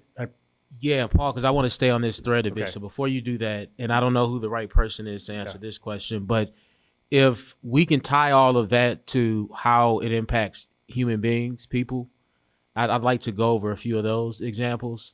From HVAC, I've heard issues with HVAC, issues with access, issues with a number of issues. So if we could tie it to either life safety issues, severe inconveniences, et cetera, I think it would help to connect everything that was said to how it impacts people. One example, just so we're on the same page, is take HVAC. I've heard from some staff that there's days where the HVAC system is interrupted and it's hot as ever in here. And in those situations, especially, maybe even due to, we know that that's just what I would consider quite an extreme inconvenience, but also if there are underlying health issues with someone that could be dangerous, perhaps. And so I want to try to connect it to, those examples as best we can. And then actually I have some other questions, but maybe Paul, I could probably tie you into those, but Laura, thank you. This HVAC system is a radiant heat system for heating that is basically designed the way that is an older style of radiant heating, which assumes that you don't necessarily have forced air ventilation that is circulating. Your clean air supply coming in from your outdoor air supply coming in from the outside is actually supplied by opening windows. And so the HVAC system is oversized, essentially, and always runs hot as long as the building is in operation. This isn't necessarily the way such a system has to run. It's just the way the one that we have has been designed, and it is fairly typical for older buildings. The downside of it is that most of our windows are not operable, or certainly not easily operable. If I need, for example, the windows in my office to open, I actually have to call somebody from facilities and they will have to open it. And if I want it shut, I have to call somebody from facilities. So it's certainly possible, but it is not possible by me to do that. And so the building is just overly warm for most people. My staff today, the offices were 80 degrees until they came in. Some of the people can open the windows, most of the people cannot. And do you have any other examples related to any of the other things that you mentioned earlier on how it kind of impacts people every day who work here and residents who come here to do Sure. And could you speak to the air quality? Yeah. Yes. Yeah. So modern building codes require a certain amount of clean air supply into an office space, and then the number of air exchanges is regulated by the building code to make sure there's always some fresh air. There's a variety of reasons to do this, but probably the biggest one is just like the turnover of making sure you're getting that circulation so that dust and allergens don't build up in a space, and then not having an ability to basically purge that out. And so unfortunately, this building does not have forced air ventilation. There was an attempt when this building had a minimal renovation when the city moved in to put in some forced air ventilation, and they put in a portion of the system, but I believe that was value engineered out, and so most of the system was not installed, and anything that was installed would no longer be compliant with building code requirements. And so people frequently complain about having issues with allergies, that they feel like that it's not a clean place to work. Water does periodically leak into the building. We believe that is coming because there is caulk around all the windows that is really degraded, and the windows need to be resealed with caulk. But meanwhile, there's a gap around a lot of the windows, and so water can leak in through those windows, then it's in the wall, and then it starts coming through the walls. Especially on the east side, on the fourth floor, most of the offices regularly get water into them. Our facility staff spent quite a lot of time trying to mitigate that damage, and in some offices has just pulled the plaster out of the off the walls so that there's not continual water damage to the walls, and you just see the exposed brick, which actually looks quite lovely, but is a symptom of a problem that we're not entirely able to control. With that much water coming in, are we concerned about mold? If so, have we done any mold testing or other air quality testing? We have in the past done some mold testing, particularly when we had the water issues that were pretty severe. We did our best. That had to do with gutter challenges and downspout challenges. We've sealed the gutters, we replaced the downspouts. We did not repeat the mold testing. So I can't speak to if it was. But was there mold present at there, that point? There was mold present at that Okay. point. Which I think is telling. If we continue to have mold issues, it's possible that there are still present mold issues that exist. As far as our disabled community, those who are wheel-bound and other, what is their experience? How does the ADA issues, are they currently having issues accessing the building? Are we concerned that in case of a fire or some other, event such as that they would have a difficult time leaving the building, finding a safe place to be while emergency responders are en route? How does the building create challenges for those members of our community? Certainly. Thank you for asking that. This building has a lot of ADA issues, and even as you come in on the ground floor, the slope up to the elevator is not ADA compliant. Now, can somebody who's mobility limited navigate that slope? Probably, if they can navigate a slope. It's not that far out of compliance. But the interesting thing about ADA is we talk a lot about mobility issues, but there are a lot of different types of disabilities that are covered by ADA. And so there are things like protrusions that stick out from the walls and the hallways so that somebody who is a vision impairment might struggle to navigate the hallways without running into things. There are challenges with the doors. Many of the doors don't meet ADA compliance. They're either too heavy, they're not the right size, their door handles in the wrong location. So a lot of the interior office doors would probably need to be replaced in the event that we went through and did an ADA compliance upgrade. Signage does not meet ADA compliance. There are specifically some challenges, though, when you are referencing things like fire safety. In the event of a fire, there is a need to access a space called an area of refuge, where people that are mobility limited have to go to usually it is an enclosed stairwell that they can get into and wait for the fire department to come. Because in the event of a fire, we don't operate the elevators. We only have one staircase that has an area of refuge on each floor. It's at one end of the building, more towards the north end.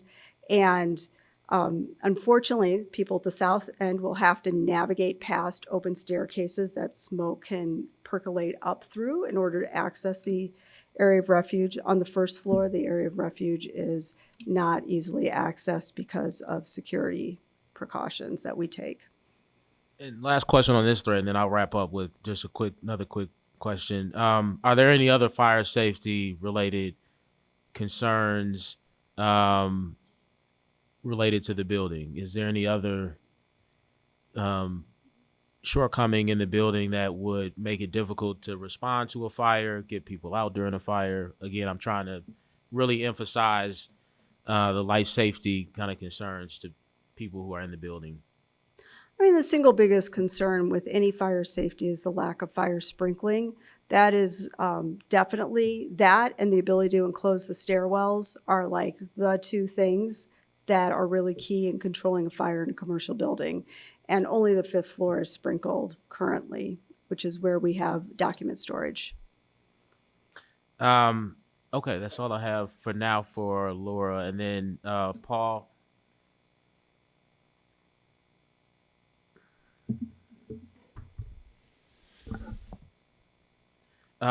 Before I ask questions for our economic development manager, I just want to close that last kind of question period off by saying that, again, if you're convinced by what you just heard, and certainly the first time I was told and follow up discussions I've had with staff, as well as I was able to tour the building with a few of my colleagues, I think I was compelled with what I heard. Then again, that's how we get to the next step, which is, okay, if it makes sense for us to leave, now let's explore other options. And so that gets us to the lease negotiation, which the reason why I supported the special meeting tonight is because the only reason why I supported the resolution the first time is because I thought we'd still be able to get a 10-year option from the landlords. Although we had voted to execute the contract at 15-year with the 7-year option, I went out right after I voted on it and said, Paul, if there's still an opportunity to at least see a 10-year option, let's take a look at it.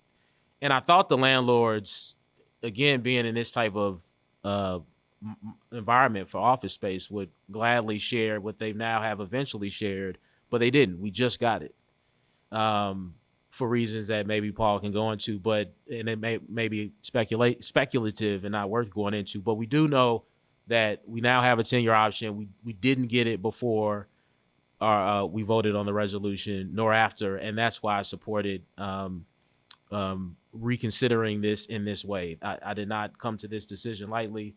I think Paul would agree. I made a great effort to try to get a 10-year option without having to support something like this, and was unsuccessful, unfortunately. Now that I've seen the lease as it's presented, the 10-year option, obviously the 7-year option will cost us less, and for that reason alone, is the 7-year out is likely a better option than the 10-year. And that's all we have to look at this evening.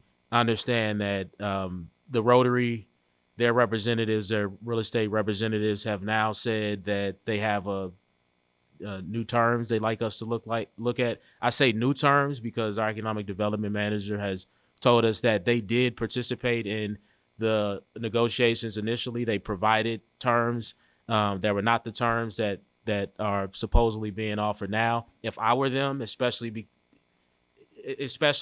knowing the terms have changed, knowing the negotiation period in some sense has ended, I would send those terms over as soon as I could. I don't think they have at this point, but I think it could have been incredibly helpful to know what those terms are this evening, and I don't believe we have them.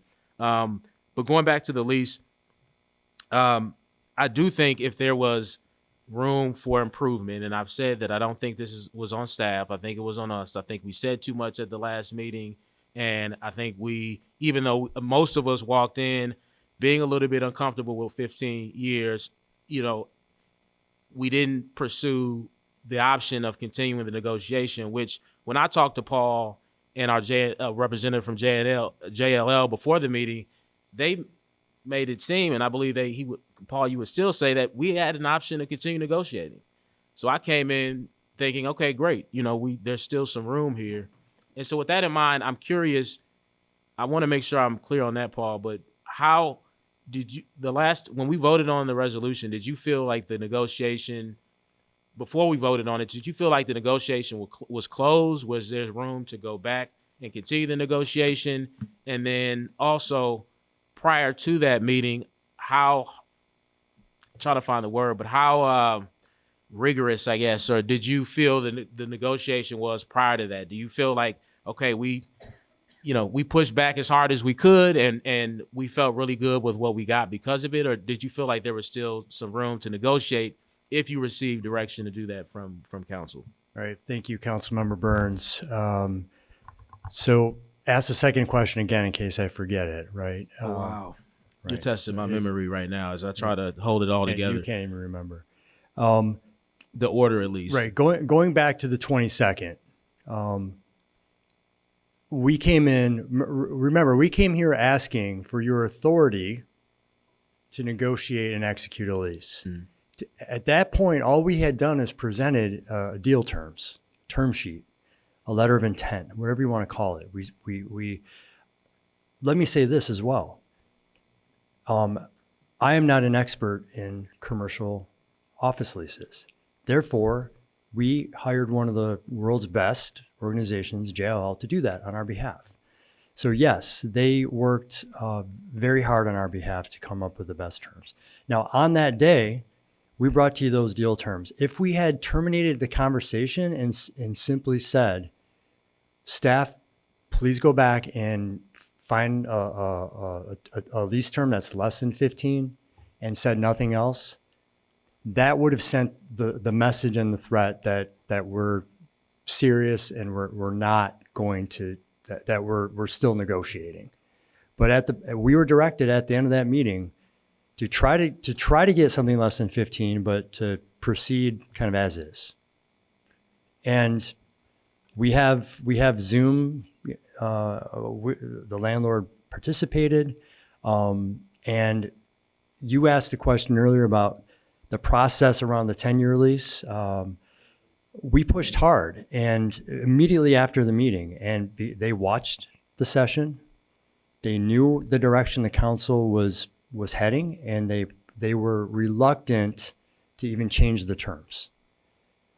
We continued over, I can't even believe it's been a month. We continued over a month to push them on the 10 years. And finally they said, one could argue because this meeting was set up, that put pressure on them to make a decision. They presented the 10-year. That wasn't the Bobby Burns 10-year lease. It was a 10-year lease, something less than 15 years. And that's what I believe we were asked to do. We presented it. It's not the best deal, but that's how I would summarize the conversations. But we've been talking every day between the JLL broker who's representing us, who is the authorized broker to be negotiating leases on behalf of the city. Nobody else should be negotiating on behalf of the city. We have a binding agreement that we would work with them to negotiate. And that's where we stand until this very moment where we're coming here tonight to talk about which lease we want to proceed with. And then one more question, and I'll conclude my comments after I have a quick concluding comments after that, and I'll be done. But the Rotary, and this is why this question is important. Can you talk to us about why you feel the Rotary building is inadequate for our needs? Sure. So, and let me set it up a little bit more. And the reason why I'm saying that is, again, what we've been offered by many public commenters and potentially by the representatives from the Rotary is another option that wasn't available the first time they participated in the negotiations, from what I understand, but a shorter lease option, which may be attractive if we felt like it suited our needs. And so can we walk through, earlier, Paul, you told me that you felt like it did not, was not adequate for our needs. And if you can walk through why, please. Sure. Thank you for the question. So there's a few layers to this. So I'll try to be. My colleague Laura Biggs is an engineer and is a linear thinker. I eventually get there, and it might be a little circular. So slow me down and ask questions if you have them as I go along. But first and foremost, over the last few months in however we did it with the city council, we presented that we had very specific space needs, right? We wanted to have a first floor space where people could go in like they do here, although technically it's on the second floor, but to have that ground floor collector's experience, going into Clerk Mendoza's office to get birth certificates and other transactional services, that needs to be on the first floor. It needs to be convenient. And people want to move quick. They don't want to be standing in line. They want to have to navigate a building, ask questions, where do I go? So you walk right into the space. That was always key. And we did a little bit of space testing, and we realized that we need somewhere in the range of 50 to 60,000 square feet in a hybrid world to operate our space. So there were very specific needs that we had up front. So when we went to the marketplace, when we were directed to do that by the city council, and when we were directed to work with JLL on this agreement, we had those basic terms that I have outlined up on that slide, and we went to the marketplace. And Evanston's small. I mean, it's a big little city or a little big city, however you want to say it. But there's really 5 buildings that we can truly operate in. If you look at those buildings, they're 1007 Church, 500 Davis, 1603 Orrington, 909 Davis, obviously, and then the Rotary building. So it's really easy to take a look at the marketplace to see what's available. And the city also, by the way, subscribes to CoStar, which is not perfect, but it does give you a sense for what's out there. So we know what buildings have contiguous space, and our broker team definitely does from their relationships, and they also know what's coming on in the marketplace with subleases and the like. So when we scan the marketplace, we realize quickly that there's really 3 options.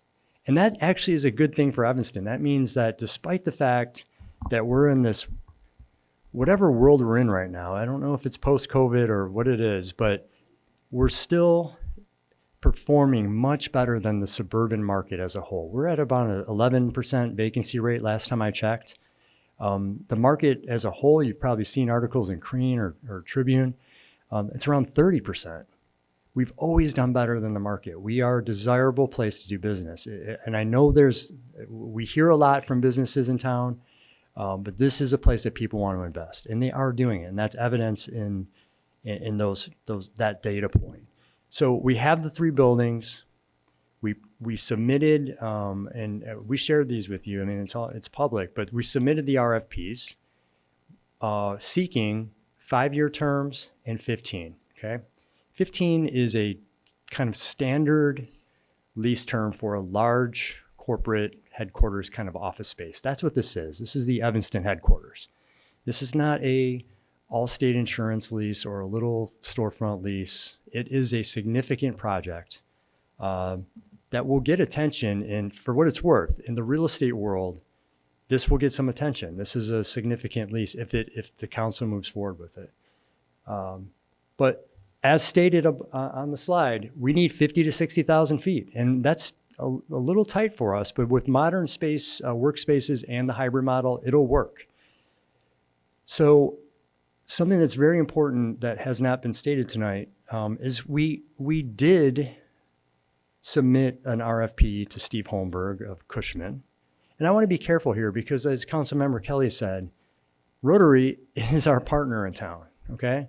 So I don't want to stand at the dais and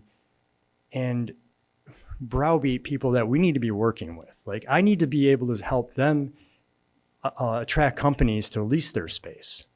So I don't want to give the appearance that anybody was negotiating in bad faith but here is the deal.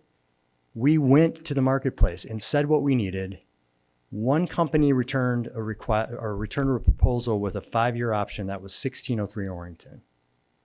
That building, some of you have been in it. That's where UL opened up their beautiful headquarters space during this reportedly horrendous market and this reportedly soft office market where people aren't doing deals. They brought their headquarters here from the northern suburbs where the vacancy rates are in the 30%. That space is spread out over 6 floors, or it might be 4 or 5. And you get a little space here. And so just imagine trying to function as a city government, telling people that you've got to go to the 5th floor, suite 502 for that department, and the 7th floor. It's confusing. More importantly, they didn't have ground floor space. They don't have drop-off space. Yes, they have parking underneath the building, but they don't have the quick access that 909 offered. Now let's get over to the matter at hand. Let's go to Rotary. Rotary has approximately 35,000 feet, and give or take, I can't remember the exact numbers. Remember, we need 50 to 60. Doesn't matter what the rent rate is. Doesn't matter if they give us 5 years or 3 years or 1 year. It doesn't work for us in terms of a space need.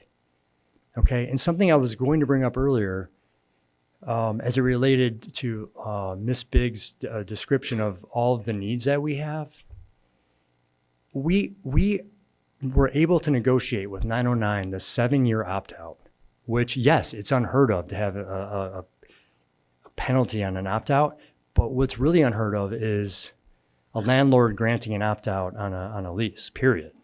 Typically, a commercial lease for office space of this size, they will, if you want to vacate at 7, that's up to you. You just have to sublet it, okay? So when you look at the numbers, even though there's a penalty of 8.8, the total cost of operating there is the least, okay? What other questions do you have about this? I don't want to keep going. No, that's it. Just after, I mean, if you want to share anything else while you're at the podium, you can. But other than that, I was just going to have some closing remarks. Right. So just, again, to reinforce, I wanted you to understand the whole market. I hope that wasn't too long-winded, but the Rotary building does not work from a space perspective. They didn't come to us with a 5-year lease. They only came back with a 15-year. And during that good faith negotiation, that was what was presented to us. Bottom line is that building, as much as I love the business, and the building's great, I had high hopes for that space because of the really cool auditorium and the really nice language labs and things they have in there. It just doesn't work. Yeah, so just as closing remarks,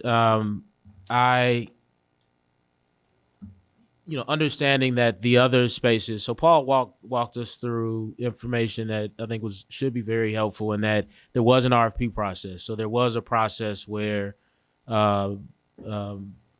office space owners of office space could submit.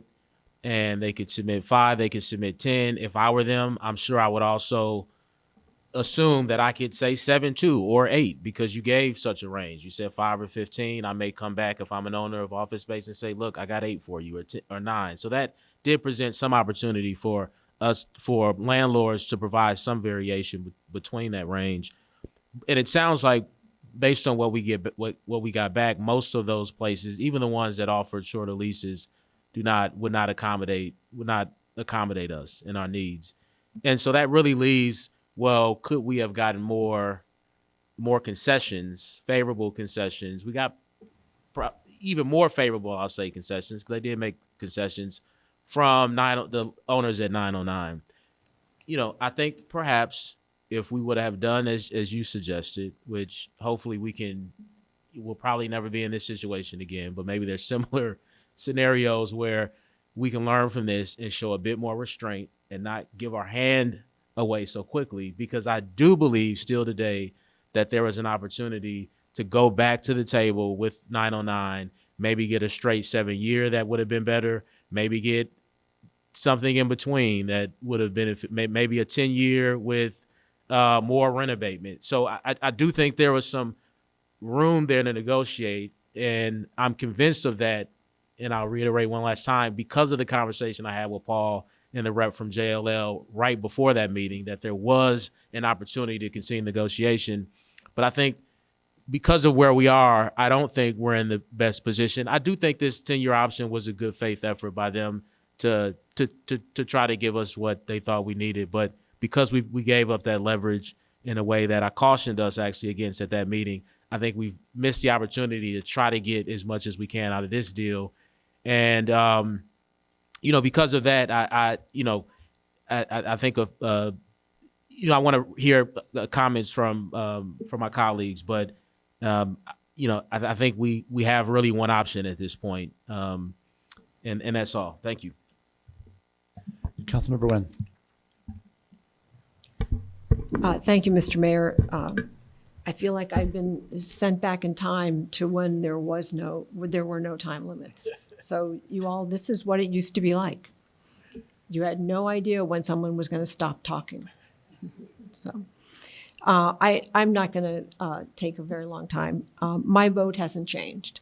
If anything, it's been reinforced by the discussion we were having this evening, by the numbers that we've had a chance to look at and drill down in. As Ms. Biggs has told us more than just tonight, more than before, multiple times, the Civic Center is actually kicking us out. It's failing. Its systems are failing. It's through the good work of our staff that we are still here, but we really can't count on it for very much longer. So we need to leave. I mean, just the description of the fire safety issues here alone should be enough for us to recognize that we need to leave. We've been told many times that it's not possible to renovate this building in a phased way. Why? Because the elevators are on one side of the building and the bathrooms are in another side of the building and the stairways are in the wrong place. So we can't stay and renovate. So then we looked at I looked at this as what are the 3 crucial things that we need. We need ground floor walk-in service space. We need nearby parking. And then we need approximately 60,000 square feet of contiguous office space. When we look at what the buildings that presented that, as Paul has just described to us, they didn't all do that. The Rotary does not have ground floor office, and it doesn't have 60,000 square feet of contiguous space for us anymore. It might have at one time, but it doesn't now. 909 Davis provides all of those things. When we look at the cost of the lease, the 15-year lease is the least expensive. And I believe when we describe a 7-year or 5 to 7 year process or 7-year process to build a new building, this will be the biggest building that we will undertake since Crown, and Crown took 20 years to come to fruition. I hope that won't be the case here. So I'm hoping, Bob Seidenberg, I'm talking to you, that you have been paying close attention to all of the issues here that have been described so that we can get that out into the public more. People need to understand that we need to get out of this building. The 909 lease is our best option. And I support us continuing as we did a month ago. Councilmember Revelle. Well, I'm going to say even less than Councilmember Nguyen. I think drawn out as this discussion may have been because we're operating with no time limits, I do think it's been valuable for the community, both people who are here tonight and people who are listening at home and then who are going to read Bob Seidenberg's article, to hear, another really detailed description of why we really need to move out of the Civic Center. And I agree, the fire safety concerns, when we took our tour and Laura showed us into that one safe space, and I mean, that would have been a real challenge for anybody with any mobility problems to be able to reach in a timely fashion. So I think it's been good that we've had a chance to really review once again why we really need to move out of the Civic Center ASAP. I think it was helpful to have Paul talk to us again about the negotiation process and how we got to the lease or the resolution that we approved a month ago. I guess I am prepared to reaffirm my commitment. Councilmember Hercaris. I will also be short. My mind has also not changed from the decision last month. One thing I do want to add, I want to thank staff for laying out all the facts for people here and also following along at home. I also want to say that this has not been a rush job. I have been here for a little over 2 years, and I remember one of our first executive sessions discussing a possible move and discussing the Rotary Building. There's also the aspect, a lot of these things, we shouldn't be talking. I'm glad that everyone knows now that we're making this decision, hopefully to get out of here, that there are safety and issues that we need to address that are forcing us out. But that is not something that we should have been talking about in public for the last 2 years, especially while we're trying to find someplace to go, right? So, these are things that we're privy to, that we have to make judgment calls about what we share. And so I just thank staff for laying it out very clearly for everyone, and I hope we move forward on this. So everyone's had a chance to speak, so we'll go back to second cracks, beginning with Councilmember Reed. Thank you. And you can set a 5-minute timer for me. I just to remind me, I don't plan on going over. With no objection, I'll set a 5-minute timer. But I do want to take us back to what this is about. Again, I affirmed at the beginning of this meeting that I'm not doubting staff's assessment. I do have some questions, and I will get to some questions. But and also, so I'm not doubting staff's assessment. I agree that it's very likely we need to leave this building. Almost certain that we need to leave this building. I will say that, I think the downtown location is great. As someone who rode the bus here today, public transit, its accessibility is wonderful. But that's not it feels like that was the debate today, whether or not we need to leave the Civic Center or whether or not we should engage in a lease at all. That's not what the question is here. The question here is, should the city council receive additional information before we make a decision about a long-term 15-year lease? Should we be able to see a 3-year option that might give us the potential to do a phased rehab, which understand that, I use the elevator and bathrooms here. I do know that the elevator and bathrooms, they are on one side, so we could fix one side of the building and add bathrooms or elevators to that side and then fix the other side. So I think, rehab is possible. I still think downtown's a better location. But that's the real question here is, should we receive additional information? A month ago, when the council voted to approve the negotiation and the execution of a 15-year lease, it was expressed from this dais that there weren't other options. That was the greatest and the last deal that we were going to get. That's my understanding from the dais. And but here we are today now with a 10-year lease option.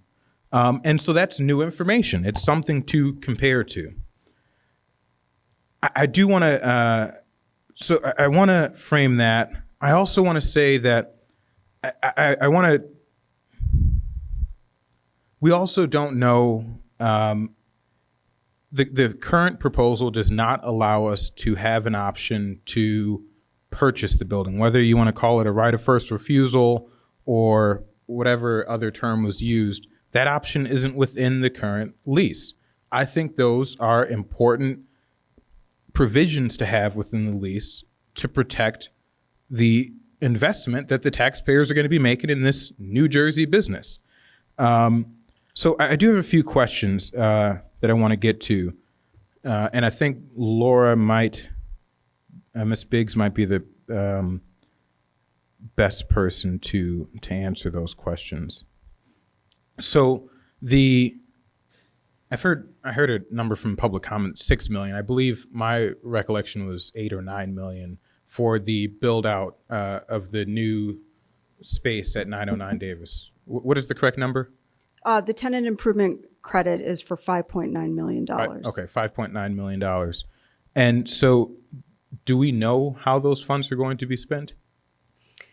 No, we did a rough cost estimate to make sure that $5.9 million was a good number in terms, and we checked, for instance, the cost of office furniture and like square foot cost for building out space and things, and it should be adequate. But we actually are still in the process of maneuvering around to determine exactly like how many offices, exactly how many workstations, and getting the details.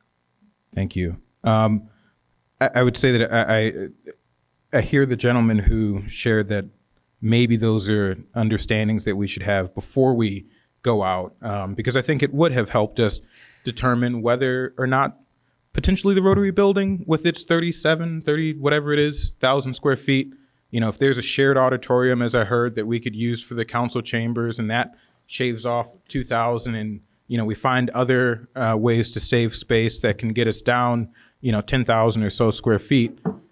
Maybe we're in a better place. Paul, you want? No, I do want to share, just if I may, we did a lot of test fits with JLL, their national practice leader on workspace design and things, right?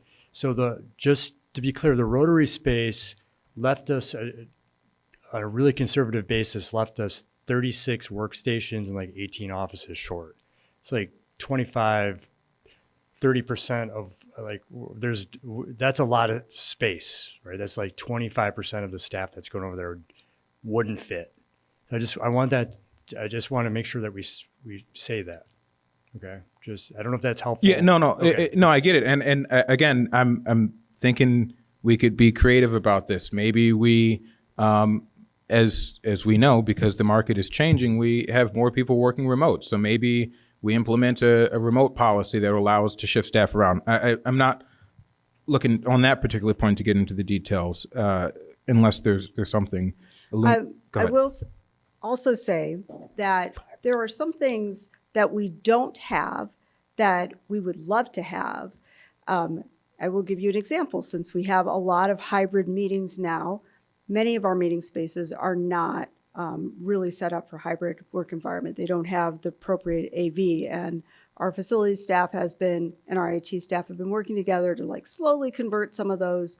But that's something that we plan to address in the new space so that we are better able to function and we see increased efficiencies. So there are a few things like that that are things that are planned for this current budget of the city already, but now would necessarily be done as part of that tenant improvement credit. So that's another reason why we're still trying to settle on some of those things. Thank you. And also, it was noted earlier, and I'm going to begin to wind down, but it was noted earlier that, you just mentioned the tenant improvement credit. So we'd receive, as it was termed, rent abatement for any credit that we don't use. But this is money that the housing provider is giving us. That was a self-imposed, I just wanted to know when I was at 5 minutes. But the landlord, I want to say housing provider, is providing us with this credit up front, right? Yes. With the tenant improvements. So any abatement that we would receive is just because they didn't have to give us money. It's not really a benefit. It's just they didn't have to spend money. Thereby, we didn't have to pay them back for money that they didn't have to spend. Maybe. But yes. Yes. Go ahead, Paul. Right. So the way to look at they're literally paying our rent, right? So what is it that they're not paying our rent? We're paying the tax. No. Yeah, go ahead. No. So there's a $5.9 million tenant improvement allowance. Sure. Right. And that, by the way, that number is it's based on, there's in these larger deals, there's rules of thumb, and then you kind of bake it down to the local deal. Okay. So there are some ways, by the way, and our build out is kind of specialized too. We've got to reproduce some version of this, right? So that's going to cost a little more than just putting up, I'm not going to even, like steel case gray furniture. That's not what we're proposing. I'm just saying as an example. So we have a sense, based on those rules of thumb, based on the space, based on the workstations we need, that's around, it could be as much as 5.9 to build it out. Right? If they're giving that to us. Now, so when if we don't spend it all on furniture, fixtures, and equipment, there's some things that are in the space that we might be able to leave alone, right? So that money, the 50% of that 5.9, we take, and it pays down our rent. So for just if I can interject, yes, because I'm trying to help. I want to help you understand. I don't understand your question. This is money that the landlord is fronting to the city for build out, correct? The intent of it is for build out. Yes, let's start there. And this is money that they would be providing to us. Right, correct? They're investing in the space that 5.9. Right, correct. And so if we don't use the money that they are giving to us, they're saying, "Hey, we will abate your rent." Correct? Right. They could have said, if you don't use it, you don't get it, right? So we negotiated that we could use it for rent abatement or even moving expenses or data. So I don't understand the question. The question, just really demonstrating that it's not rent abatement. We won't have to pay back money that we didn't use, is my point. They're taking $5.9 million, and help me understand, because I want to make sure we're on the same page. And they're saying, this $5.9 million, we're putting into an account, and you can use it for these, and it's defined in the lease terms. You can use it for furniture, fixture, equipment. I think they call them like soft data lines. It's not like the hard wires to the building, lighting, things like that. So if we're able to figure out a cost-effective plan and only use $3 million of the 5.9, I'm just making that number up because we're using the 50%. We can take the 2.9, and when we start paying rent on February 2026, we can take that cash, so to speak, and pay that would be a year's worth of rent, 2.9. So you're not getting a year's worth of rent off of the term. It's like a segregated account. So you're taking the money and you're using it. We could. Can I just interject? Is that Councilmember Reed, are you confused about the point that is being made, or are you just contesting the terminology being used? I think both at this point. Really, that's not the main point, but I think that when we look at, and maybe someone else can explain it a bit differently. Maybe Mayor Biss, you can translate. Here's the way for I me. think about it. They're offering $5.9 million for improvements. You might assume that since those are improvements in their own asset, we wouldn't be allowed to spend them on something else. But what they're saying is we can spend them on something else, which is our own rent, which means they're effectively giving us $5.9 million rather than just allowing us to spend up to 5.9 on the improvements. Yeah, but here's my point. If I'm charging you, $10 whatever a month for rent, and I build into it knowing that I'm going to give you whatever upfront to do something, and I say, well, hey, if you don't use the money that I was planning on giving you upfront and that I built into my cost already, I'm not really giving you a benefit. It's just I raised your rent because I was going to give you so $6 million. that's fair. I understand where you're going with it. That's the economist argument of there's no such thing as a free lunch. I understand what you're saying now. But when we look at the cash flow, when we look at how this impacts this project and how we've intentionally timed it to fit with what we think is a reasonable timeline, and also we negotiated a $21.25 rent when the market rent right now is $33 in downtown. So yeah, I mean, sure, they're making money on the city of Evanston. That's the whole point of them owning a building, right? So yeah, we're maybe not getting anything for free, but that's not how we have to look at it. We need to look at it, how much is it going to cost us to operate in that space during the time that we need it? So philosophically, we can dislike the idea that they're presenting it as they're some gracious landlord, but really we have to look at it in terms of what is it going to cost us to operate their bottom line. So yeah, I think I understand what you're saying. I get it. Yeah. You may not use some. I think it's clear.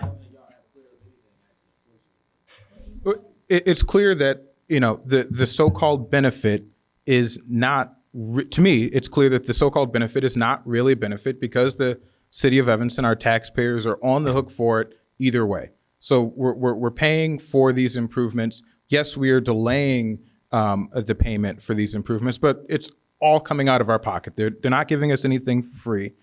And I do want to note, because we have, we're talking about 50,000 square feet of office space. Are there other office spaces that, we have access to ClearNet, or what is it called? Yeah, CoStar. Are we seeing other 50,000 square foot offices being rented in Evanston? What is the market for offices of that size? Sure. Evanston has, it's a very niche office market. And if I can, let me just answer that myself. Staff stated already, it doesn't exist because we couldn't find anywhere else, right? That's why we're here with only 909, the best option, because there isn't 50,000 square feet somewhere else. Contiguous. The answer is yes, but I'm not sure you're. Go ahead. Right. What are you asking me now? Right.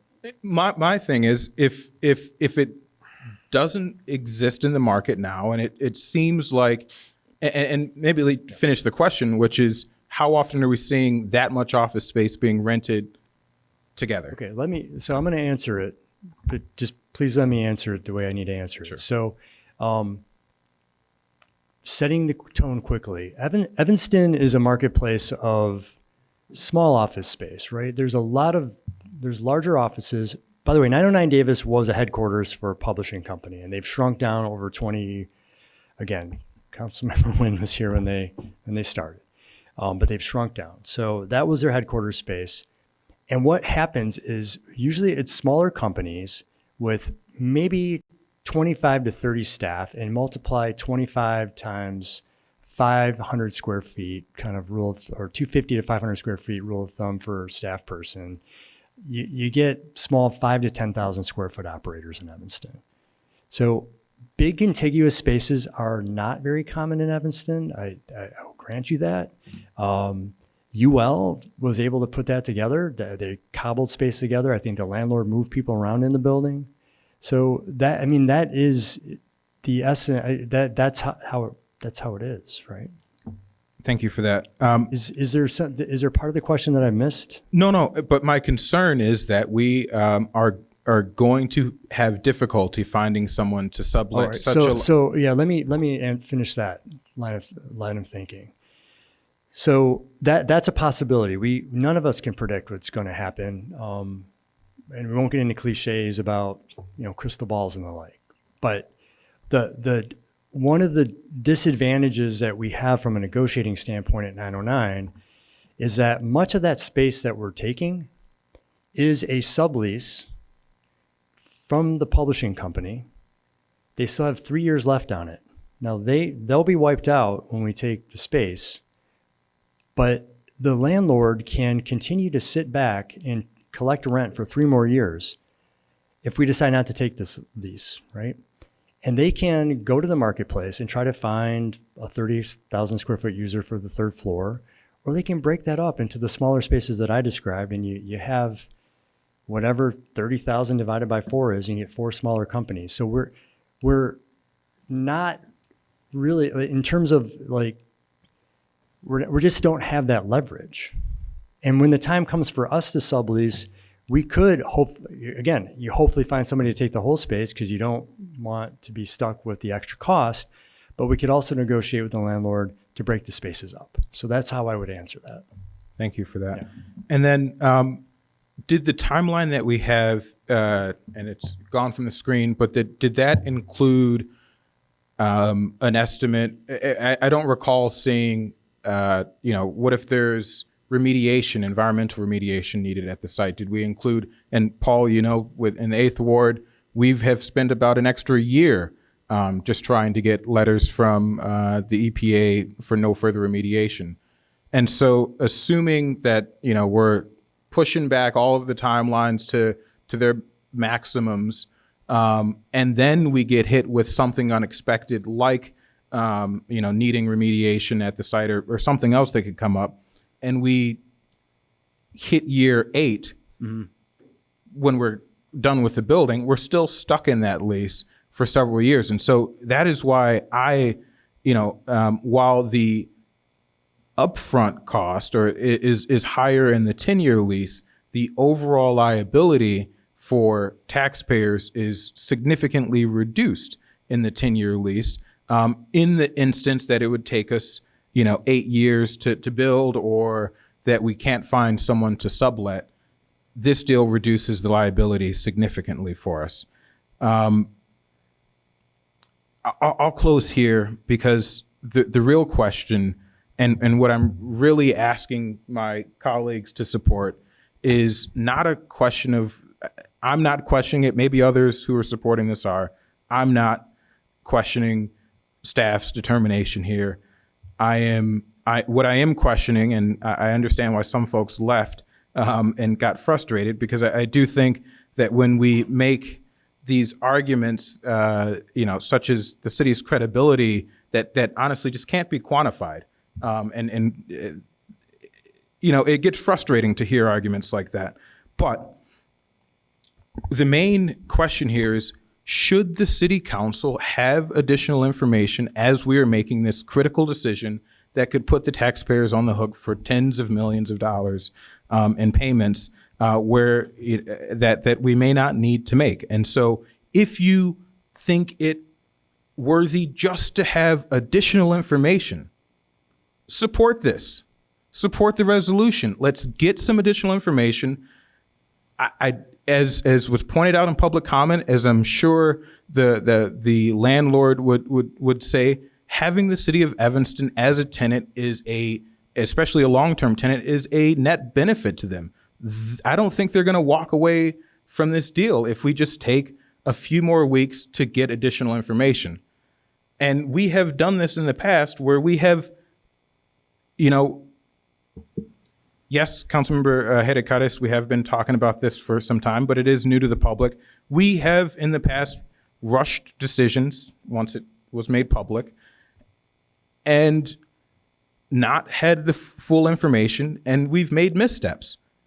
I think not even pausing, but just taking some time to get additional information, it would not hurt us in any way. And I haven't heard anybody say how taking time to just get additional information would have an adverse impact on us. We plan to be here at least until June anyhow. I think that's when this lease would take effect. If we sign this lease, 3 months out, we'd still be, able, I don't know, I don't want to say that because I don't know what the process for figuring out all the moving is, but we'd still be in a good place. I think we can take some time to figure this out. And so I'll ask this final question, maybe to Ms. Biggs. Is there, if we took a few more weeks to get these additional terms from maybe Rotary, from whoever else, from 909 Davis, or maybe it is a Paul question, I'm sorry. Yeah. Yeah. Okay. Do you think that there would be, that we'd have detrimental impact on this deal or our ability to find a new civic center if we took a bit more time to get additional information? And do you think it would give us, if this body coalesced around getting that additional information, do you think that would give us additional leverage in the market?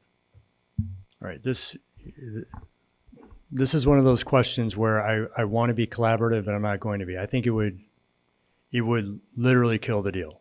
And here's why. We've negotiated in good faith since the last council meeting. We've done a complete market scan. We know what's out there. There's no additional market information that we're going to learn.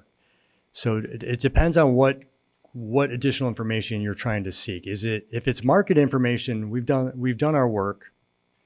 If it's building facility issues, Laura has presented.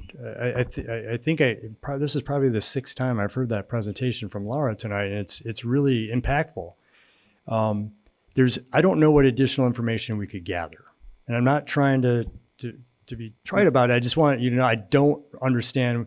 There's nothing else to gather. The additional information would be looking at, and the fake lawyer in me is screaming that you never ask a question you don't know the answer to, because that's not the response I thought. But I do think it is important to look at additional lease terms. I think Councilmember Kelly and folks from the public mentioned the adding into the terms the ability, like I said, either the right of first refusal or having these benchmarks where we have the right to purchase.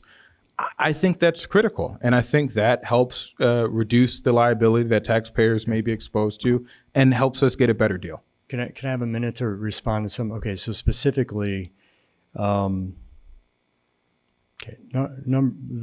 right of first offer is in the lease. I want to make sure that the community is clear on that. It's in the longer term lease. It's not in the 10-year lease. That's one. The option, the point of right of first offer or right of first. There's a difference in my mind. Did I say? You said right of first offer. That's what's in the. It's the right lease. of first offer to purchase. But that doesn't mean they have to take the 15-year. offer, and it's not a right of Correct. first refusal, which I think is critically different. Also not in the lease is that at any time we could provide an unsolicited offer to buy it. Like there's nothing preventing us from saying, "Hey, let's buy this," right? So, since we're on this topic, so the landlord, I spoke directly to the Red River representative. It was within days of the council meeting. And I asked if he would be willing to sell the building to us. And what he told me was, we'll do the right of first offer or ROFO, but we're not selling the building. We bought it for $28 million with a plan to invest in it and be long-term holders. And we asked through our JLL broker, that was just a soft conversation. That wasn't negotiating because we have our broker in place to do that. So we asked formally for that parallel option, didn't get it, got the ROFO, and I hate saying that. I'm sorry I said it. And we did get the soft response of like, hey, someday if we sell, we'll give you the chance. But they bought it for 28. They're investing in it. The fact that we have out-of-town people investing in Evanston, importing, additional money to Evanston is a good thing. That should not be viewed as a criticism of the marketplace. We have national investment in this town. Not everybody does. So why having somebody from out of town investing in Evanston is not? So there's, again, I'll cut myself off now, but there's no deal to be had other than the deal that is before us. So there's no more information to gather. There's nothing else that is out there. The 3-year lease doesn't work. It doesn't make any sense for us because we know from start to finish, our engagement process, the procurement process, and the construction process is going to be somewhere between 5.5 and 6 or 7 years. What we hear in cranes when somebody builds the post office on Congress, the old post office, yeah, it took 3 years to build, but how long did it take to plan that? There were like 6 different owners. I used to work in Chicago. I know the whole story. That project took years. This timeline that we presented and the lease that has the 7-year option is intentionally designed to align with that timeline. All right, thank you. And I'm going to close here. Again, I do think there is additional information to gather. The information is looking at better terms in this lease, potentially shorter terms. Maybe it's not a 3-year, but maybe it is a 5-year, a 7-year, an 8-year, 10-year, whatever the case may be. I think that's critical. I would really, really. I don't know where I won't ask another question, but I'll just question it out loud, which is I'm not sure exactly where the idea that seeking additional information would necessarily kill the deal, where that's coming from, how that assumption or determination was made. I know that I'm going to set some notes in my calendar for 7 years from now and for 15 years from now. And I'm going to keep everybody's phone number, and I'll be calling folks to see where we are. And if I'm wrong, I hope you call me and let me know. But I think we're walking ourselves into. Might actually be 60 or 70 years if the 5-minute rule applies here. just saying. And so I do think that I encourage us to vote yes to this just to get additional information. If we don't, I think we're making a mistake. And so I encourage my colleagues in good conscience to vote yes to seeking additional information, additional terms to be brought back to us. Thank you. Continuing to second cracks, Councilmember Kelly. Thank you. So I just want to remind everyone again that this request, the information that we got back is solely, and this is from JLL, solely a preliminary expression. So we should take these numbers and see what we can do to get a better offer. This wasn't final. Everyone's acting as if this was, the big final. These are just some first numbers that we got, preliminary. So you take those and you try and get a better deal. That's what you do. You negotiate. You have people compete against each other. Paul, can you tell us is it Houghton Mifflin, what they pay per square foot right now for their rent, about approximately? I can't offhand. I might be able to ballpark it, maybe? I might be able to find it in CoStar. Okay. And what will we be paying, say, at a 7-year, if we're to leave at 7 years with an $8.8 million out, how much will our square foot be? for that space that we're going to be taking from them. I don't understand your question. My So- question is, I want to know how our rate's going to compare, because we're taking over a lot of the space that Houghton Mifflin, they So want to you- leave, they're discontinuing their lease. I want to know what they're paying per square foot and what we're going to be paying if we take that 15-year with a 7-year opt-out. Gotcha. I don't have that It's important information. information. I guess in your opinion it is. I'm not sure. You're wanting to compare. You want to know what they're paying to make sure that we're getting a good deal. Yeah, I think we should know compared to the folks who are leaving, and also, it'd also be good to know, like, what's the average lease time in that building? Sure. I mean, I can get you a report on that. Ultimately, we have to look at the deal terms in the year 2024. Houghton Mifflin has been there for, who knows how. I mean, I think they've been there for 25 years. So I don't know what they're paying in lease is not an apples and apples comparison. Well, I've seen leases that were taken out there online in 2017 when the market was really strong, and 5-year lease in 2017. I can't remember the name of the company, but I think it's important that we have. That's why I think this third party is so important, to have that peer review to make sure we are getting market rates.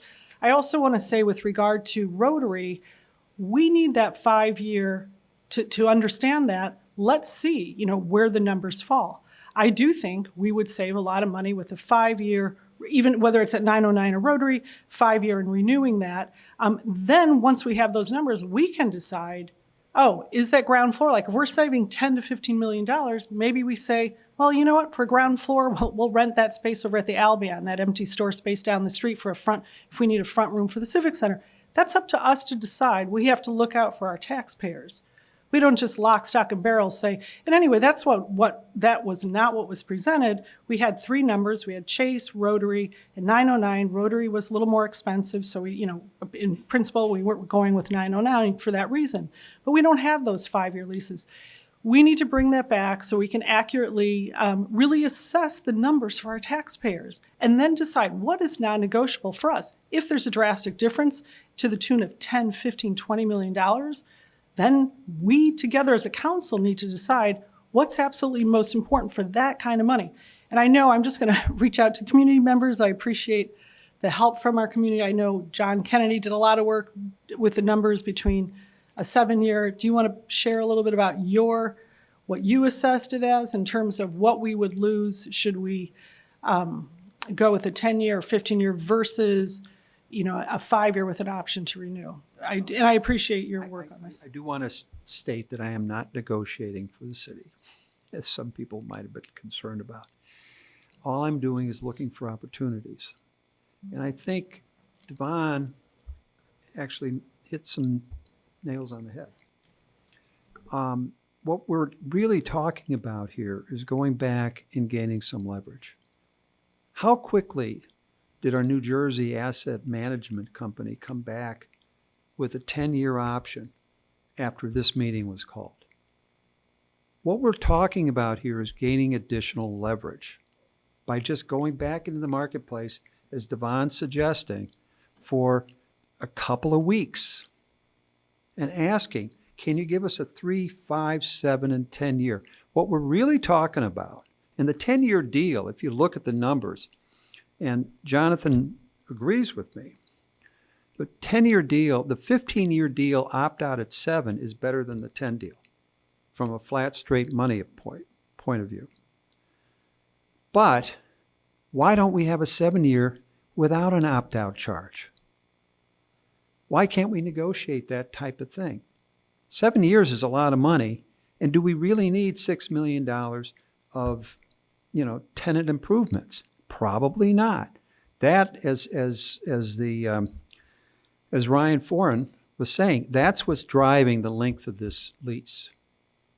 So reevaluating the specifics of what that build out is critical for this question.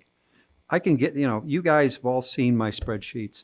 I don't want to bore you tonight with it, but there are real numbers there, and there's a potential of saving tens of millions of dollars by just looking for a couple of more weeks worth of negotiation. And it'll give Paul the ability to negotiate a better deal for us. Thank you.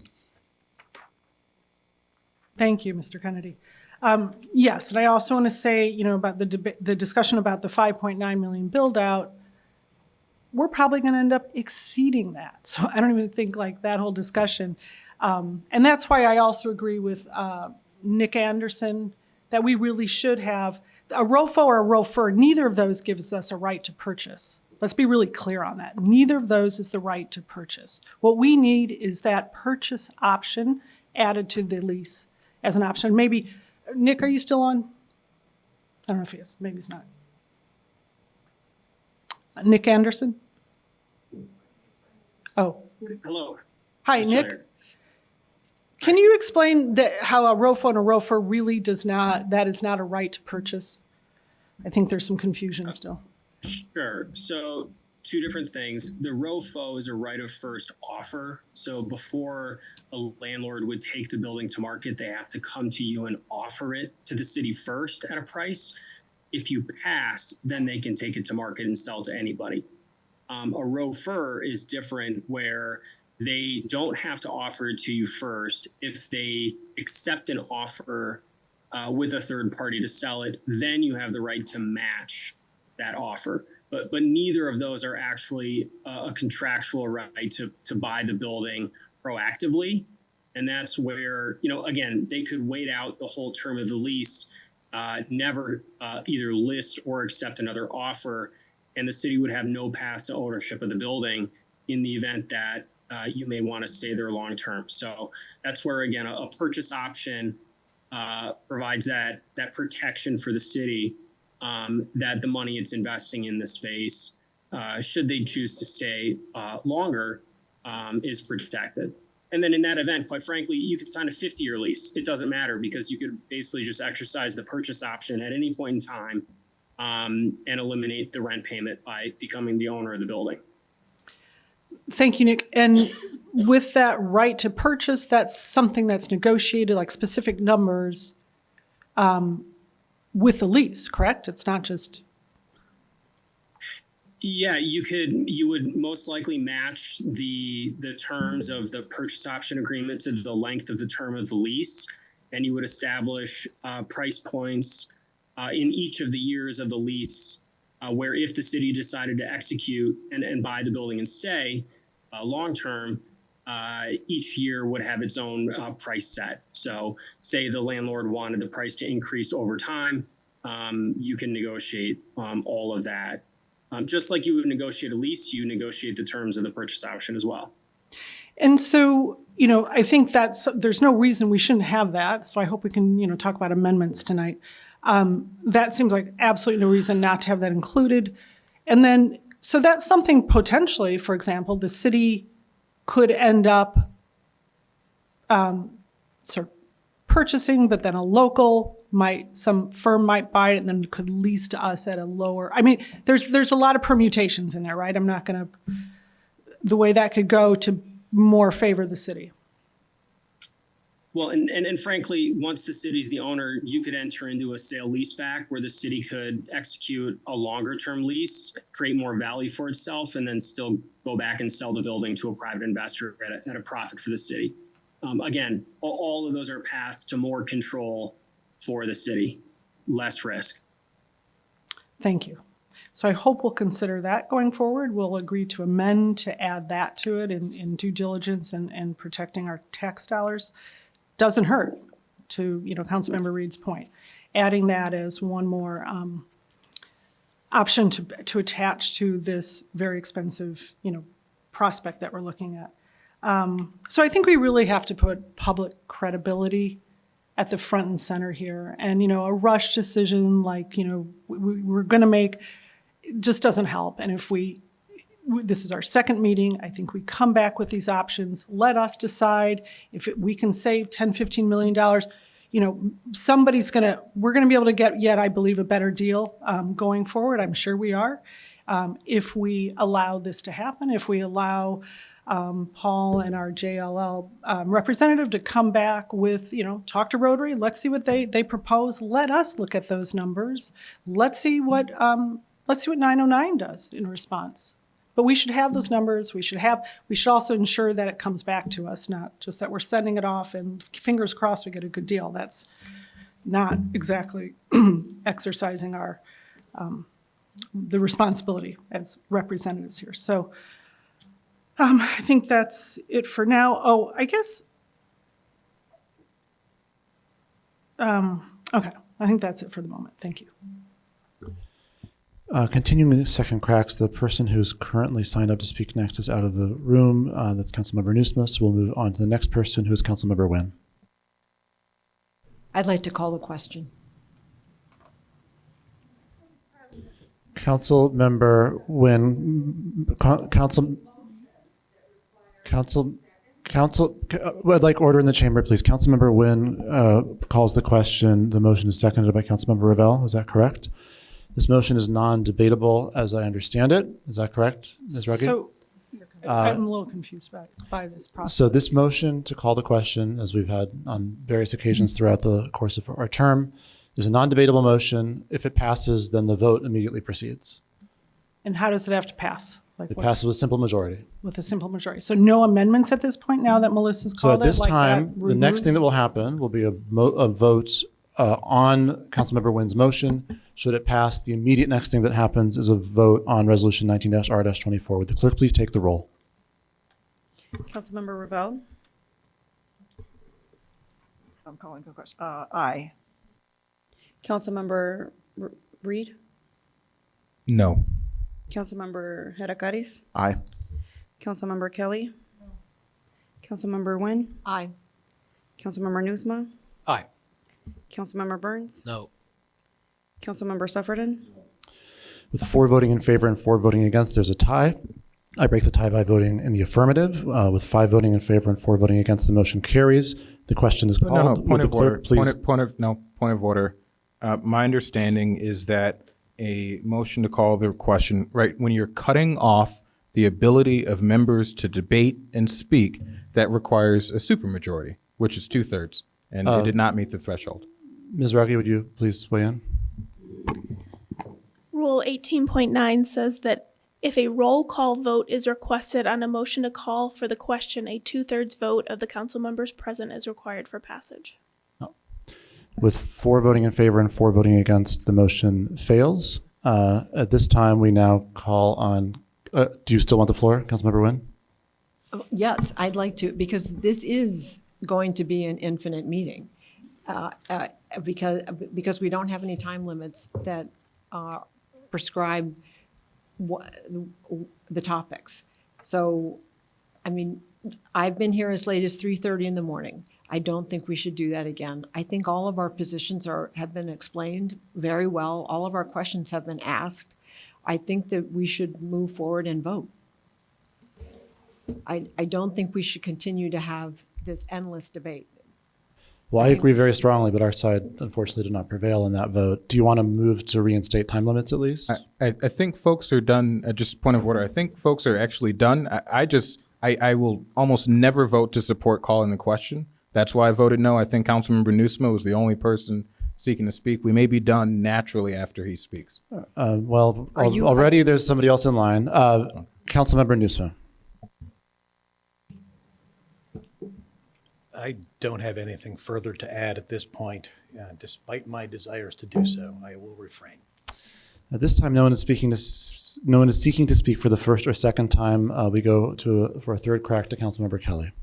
So I'd like to amend our referendum to replace with, to add to it the option to purchase, to bring back that also with the information regarding the 3-5-7 year. And the 10's already been done, but I'd like to see, well, I guess we could have a better 10-year too.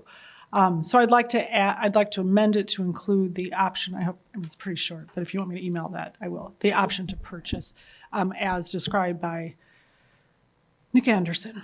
And I'm sure JLL will know exactly how to do that. I absolutely want it in writing. Just to be clear, Okay, I'll do this that is a right now. resolution. It's not even an ordinance. Okay. If this were to pass tonight, it would be final action. Of course it should be in writing.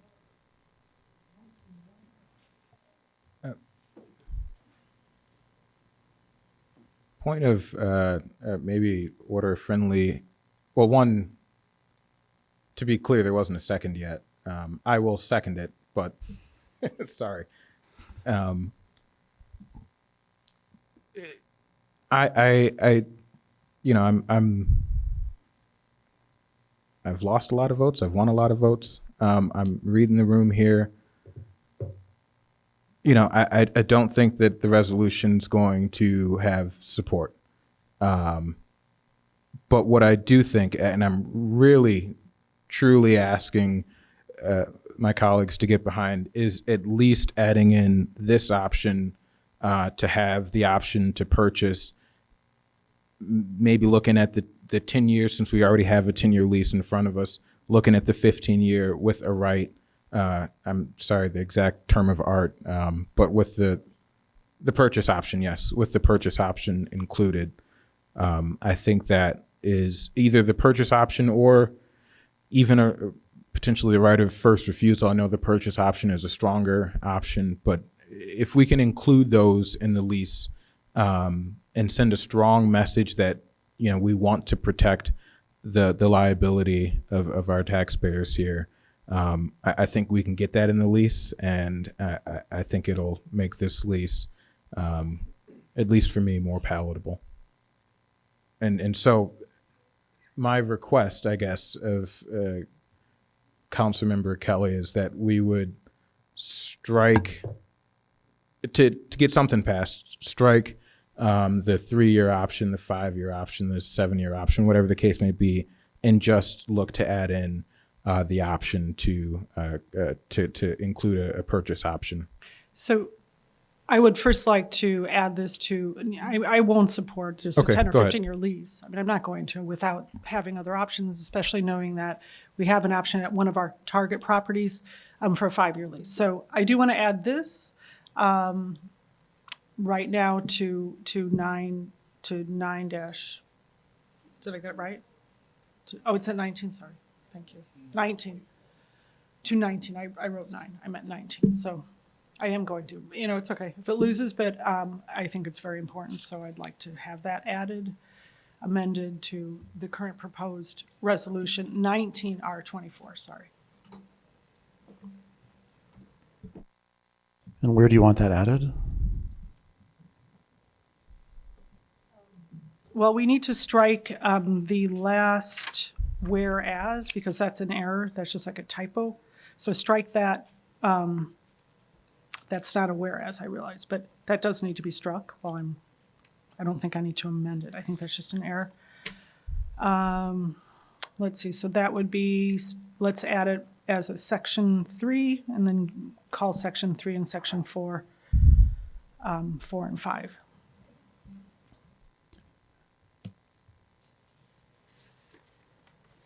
Okay.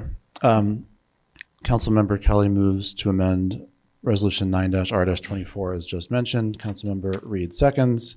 There's been I would say a rough summary of the amendment in everyone's inbox. We're now told that would be a new section 3 between after the current section 2, and resulting in a renumbering of the current sections 3 and 4 to sections 4 and 5. Seeing no discussion, would the clerk please take the roll on this amendment? Councilmember Revelle? No. Councilmember Reed? Aye. Councilmember Hadakaris? Nope. Councilmember Kelly? Councilmember Nguyen? No. Councilmember Nusma? No. Councilmember Burns? Aye. Councilmember Sufferton? With 4 voting in favor and 4 voting against, there's a tie. This is a kind of tie I do get to break. I vote no, and so the motion to amend the resolution fails. Okay, I'd like to add one more amendment.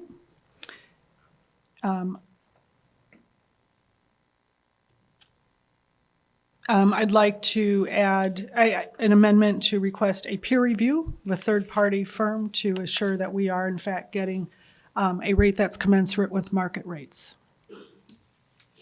So I will send that. It's coming. But just to be, so that's like a motion to enter into a It could contract be. with a whole different entity. Right, but I think we need that at this point. Okay. And it's very standard when you're dealing with sums. No, I'm this just large. Yeah. speaking to the complexity of what you're trying to do here. So just if Okay. you could be as clear as possible in what you send in writing, please. Okay. Is there a second for that motion? That motion fails for lack of a second, so it's not needed in writing.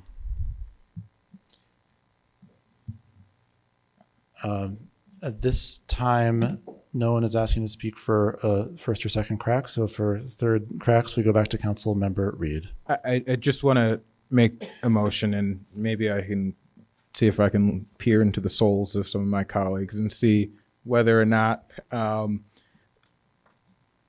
again, an option to purchase, just taking that to the landlord and saying we would like an option to purchase or a right of first refusal. I don't think that, I think that's the least we can do to make this deal a bit make this deal a bit better for the taxpayers and for the city. And so I'm going to renew Councilmember Kelly's motion, but with it also strike the additional lease terms, the two, whatever it was, 3-year, 5-year. So I'm going to send that to, well, if there's a second, and not from Councilmember Kelly. I'll second. If I can get a second from someone who is not Councilmember Kelly to see if there's, I can get a second from anybody, but. The motion has been seconded, but you're welcome to All withdraw right. it. Is that something you can get behind?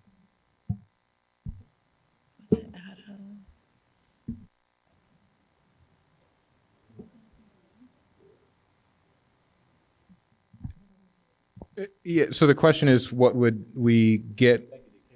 So It's been seconded, so I'll withdraw it if, based on this discussion, so we'll discuss. all right, so you're asking that we discuss it before you put it in writing. You sort of read the room during the discussion and then decide whether it's worth putting in writing or withdrawing? As we're having the discussion, I will put it in writing, assuming that it doesn't. And to Councilmember Burns, do you want, wait, so at this time, in line, are Councilmember Suffredin followed by Burns? Were you guys asking to speak about this? Yeah, I guess, what are we getting? We have the option to make an offer to purchase anything at any time.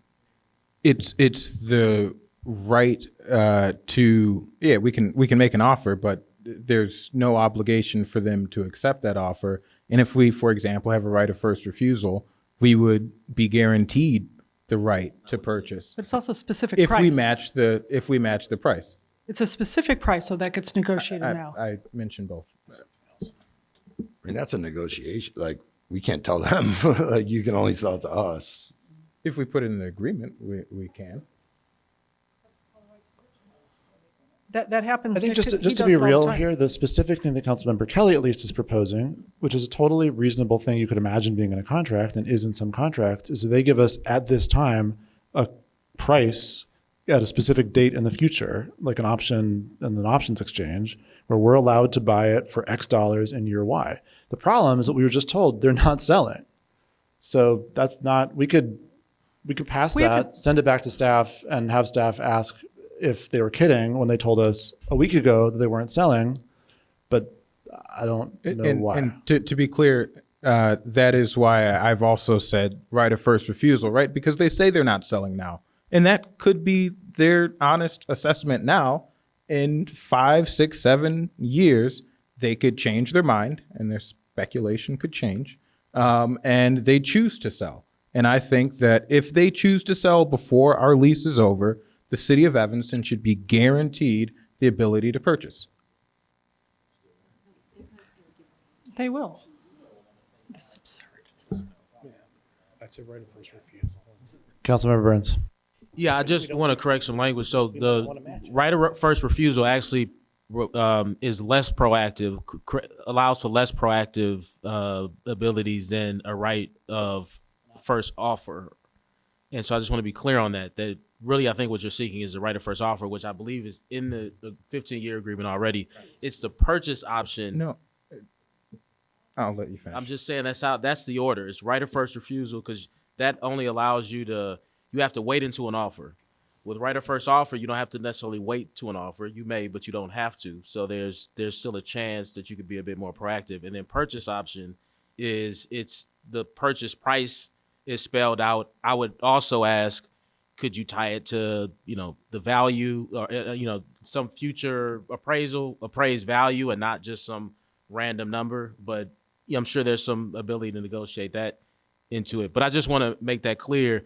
And because the purchase option works in that way, and based on the information we already received about their willingness to sell, I don't think that helps with the negotiation, at least at this building. Now, maybe at another building it may, but not in this building. Point of information, just so we get all these terms clear. Can Manager Stowe or Paul, can you explain right of first offer again and what that means? All right, thank you. It's close to what Councilmember Burns was saying. By the way, we did. I just want to express that our JLL partner was unable to attend tonight. I won't get into the personal reasons for that, but he has been willing to help. So the ROFO, the right of first offer, requires them to put a number in front of us if the landlord is looking to sell. And if they decline, and I think Councilmember Kelly's the person, I forget, Mr. Anderson mentioned this. If they decline and they move forward at a different number, they have to bring that number back to us before they sell it at that different number, okay? Let me just double check here. Okay, and then just reinforcing. So with the right of first offer, they are required to sell to us. Just hold on, just procedurally, Councilmember Reed, so Councilmember Burns had the floor, and Well, you're this is a not. point of information Okay, so to clarify terms. So again, they are required, they put a number in front of us, they go to the market with a different number that they have to offer for that number. That's how the purchase ROFO in the lease requires them to put a number in front of us if the landlord's looking to sell. And if we decline and they move forward at a materially different number, they have to represent that option to us. All right, thank you. Councilmember Burns, are you done? Councilmember Reed, did you withdraw your motion? So this is entirely Well, different. just- I'm concerned I will that there's hold still on a withdrawing lack of it, but yes. understanding. Okay, at this time, no one is asking to speak for a first, second, or third time. So we go back to Councilmember Kelly for a fourth opportunity. And it appears that Councilmember Kelly is intent on proving Councilmember Wainwright. So the the purchase option is entirely different than this. They may not offer us the option to buy. This is standard. They want to make money. Like, this is what these firms are into the business for. We need to put it to them that we want. This is perfectly in the real estate business. From what I understand, this is extremely common. We haven't said we want the option to buy. Like, that has to be something that we're sitting down and we say, put it in the lease. This is what we want. If you want a long-term lease from us, if you want that long-term lease, we want the option. And then those numbers are set now at the time of establishing the lease. This is entirely different than just saying, oh, let's see if, down the road, maybe they offer it to us for some exorbitant rate. Or maybe they, one's not comparable to the other. And we should be we should go back and say, we're interested in this, but only if we can have a purchase option. I mean, this is, again, we're acting like this is just somebody who's come to roost and they love Evanston. They just want to stay here forever. That's not what they're doing. I mean, this is, a firm that wants to make money. They're going to talk to us about that. I guarantee they're going to talk if you say, we'll do this, but we need a right to purchase. And we want those numbers. I withdraw my motion. At this time, no one else is seeking to speak. So would the clerk please take the roll? At this time, the vote would be on Resolution 19-R-24. Councilmember Revelle, No. Councilmember Reed, Aye. Councilmember Hadakaris, No. Councilmember Kelly, Aye. Councilmember Nguyen, No. Councilmember Newsma, No. Councilmember Burns, No. Councilmember Sufferton, Councilmember With 3 voting in favor and 5 voting against, the motion fails. Resolution 19-R-24 is not adopted. And I would just say that means that the previous resolution is in force, and I would hope that a lease could be signed shortly. I do want to thank council. I think the alternate action would have been really counterproductive and damaging to the city of Evanston. This brings us to call of the wards. Councilmember Revelle. No report. Councilmember Reed. Thank you. My calendar notification is going to be set. I do want to briefly, announce our ward meeting, which is next week on Thursday at the Robert Crown Center. It'll be a joint ward meeting between the 5th and 8th Ward. We will have a number of guest speakers and are looking forward to engaging with residents there. I also have an open virtual office this Saturday at 5 p.m. And so I encourage folks to drop into that virtual office space to discuss any issues that they would like. I very quickly want to, we had a number of public commenters bring up the situation in the 5th Ward. We had a similar situation in the 8th Ward where a building had to be condemned because the building fell into disrepair. And, folks can look at the pictures that I provided to Roundtable where the ceiling was caving in and some serious structural issues with the roof. I want to say that the only way, one, this is private property. The city does not own the property that these folks are living at. We don't have a right to just go in and make, from my understanding, and please legal, we don't have the right to go in and just make repairs. Because we don't have housing provider licensing, we really our hands are tied. If we aren't granting someone a license to do something, there's nothing that we can take away. And so I think this should, and for anyone who was skeptical of landlord licensing before, this situation and other situations that are happening throughout our community should renew our calls to get landlord licensing done in Evanston. So if there are irresponsible housing providers in our town, we have the right to take away their ability to provide unsafe, inadequate housing and put it into receivership or take control to make sure that folks are providing safe housing. And so I would encourage us to pick this up. Councilmember Burns has chaired a task force that has, I think, a task force of HCDC, or is it the Planning and Development? It's of P&D. And I think it's time to bring that discussion up to make sure that we are providing ourselves with the legal framework and tools to be able to hold absentee and irresponsible housing providers accountable. And the only way we can do that is if we give them a license that we can take away. A number of other cities, both in Illinois and across the nation, have done this. It should not be something controversial. We want people to have a license if they're operating a vehicle. We want people to have licenses if they're fishing. We want people to have licenses for all kinds of things, and providing housing to human beings should be something we require licensing for, so we can stop people who are irresponsible from providing inadequate housing in our community. So I just want to renew those calls. And I really want the community who came out to speak today, some of whom I think would not support landlord licensing. For other reasons, I really want you to think, if you care about this issue and you want the city to actually have tools to deal with these issues, I can't think of another way. Show me another way and I'll support it. But until there is something else that someone can show, landlord licensing is the way to do it. I encourage you to come to Planning and Development, the Housing and Community Development Committee, City Council, whatever committee, to make your voice heard on that issue. Thank you. Councilmember Hadkaris. Nothing to report. Councilmember Kelly.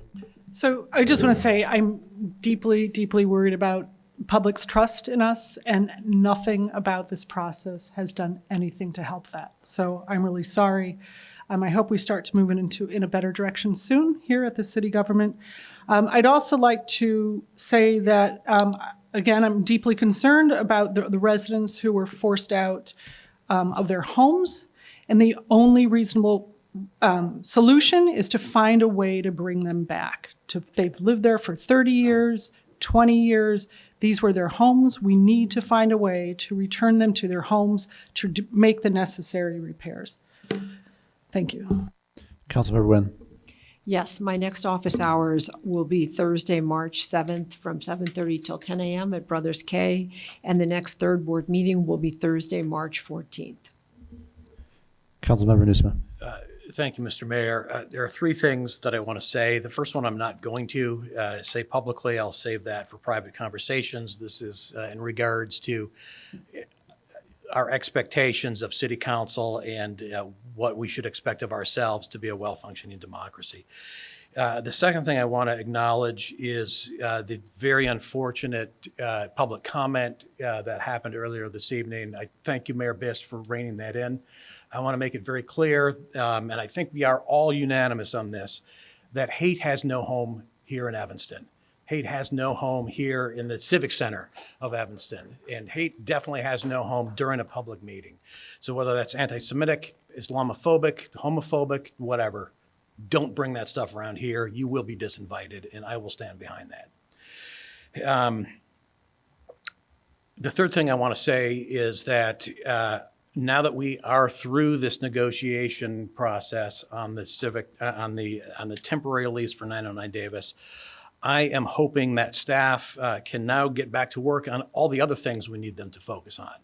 We have dozens of empty storefronts downtown. I would rather have had Paul Zamelzak work on that over the last month than reiterate the discussion that we had, devote most of his time to the discussion we had tonight. I would like Laura and her department to turn their attention to the parks we need to repair and the roads that we need to pave. We all have some thinking to do about the situation on Wesley and how to best support and assist those residents. Let's put the past behind us. Let's focus on the work we need to do going forward because there is an awful lot of it. So thank you. Councilmember Burns.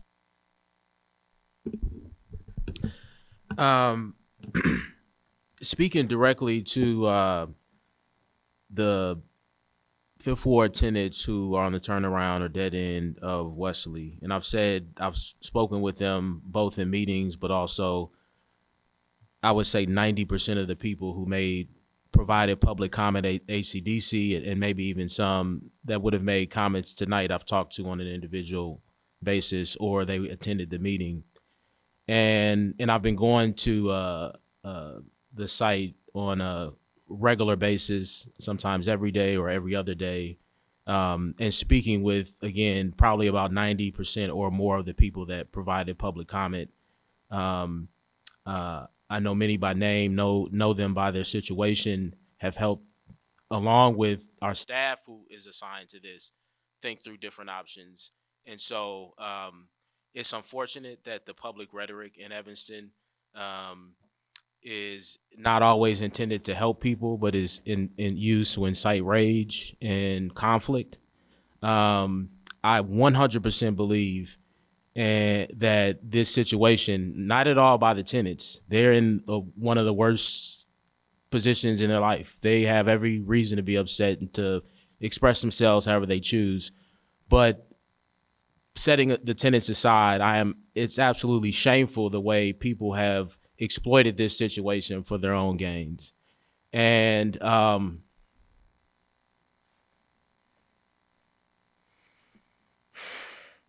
did not expect that.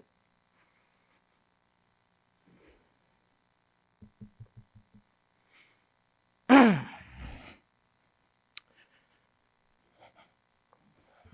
sorry. The information that we've received from our building official, and I apologize for this,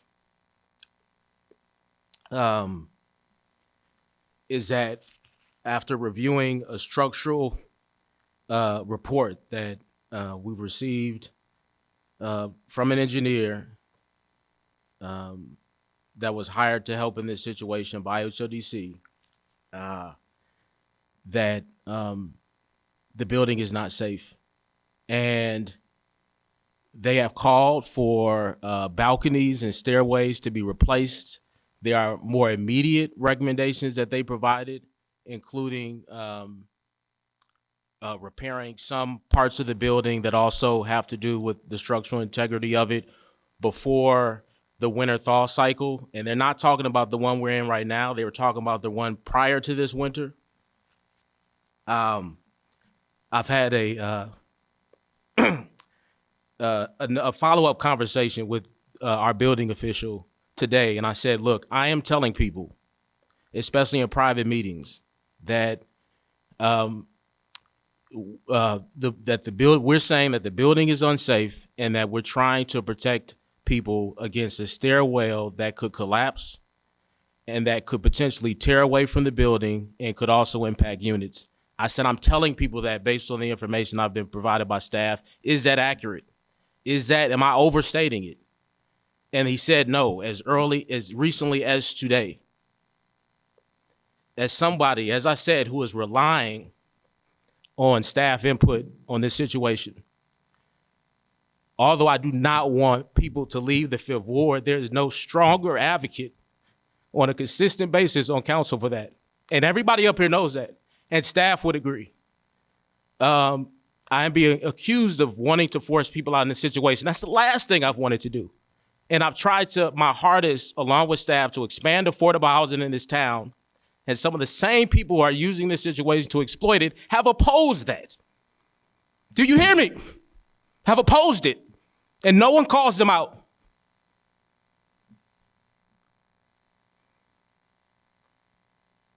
I do not want people to leave the Fifth Ward. That is my whole brand. But I don't want them to collapse on a stairwell even more than that. So if our staff has provided the wrong information to us, then I'm sure they will come out and say it. But they have not said that. They have doubled down on how they feel about this building. Will you, like in any matter, get people that say, oh, it may fail in a year, maybe 2 years, maybe 6 months. We don't know, and we don't want to chance it. We explored the ability to repair, and you move people into one building and then repair. Our building official is saying none of the buildings are safe right now. And as I said in the report, they call for all the balconies and stairwells in all 3 buildings to be replaced. If that was safe, we do it. That's the last thing I'll say. I will debate this with anybody that wants to. And I will go point for point like I always do. Talking about transparency. I'm overly transparent, so much so that the things that I say are always turned against me somehow and twisted and turned because I'm overly transparent. I have not tried to hide anything. We have not made this known because we never do in these situations. Councilmember Reed just told you that in the 8th Ward, we had another unit that was condemned. This is a very personal and difficult time. We didn't want to parade that information around.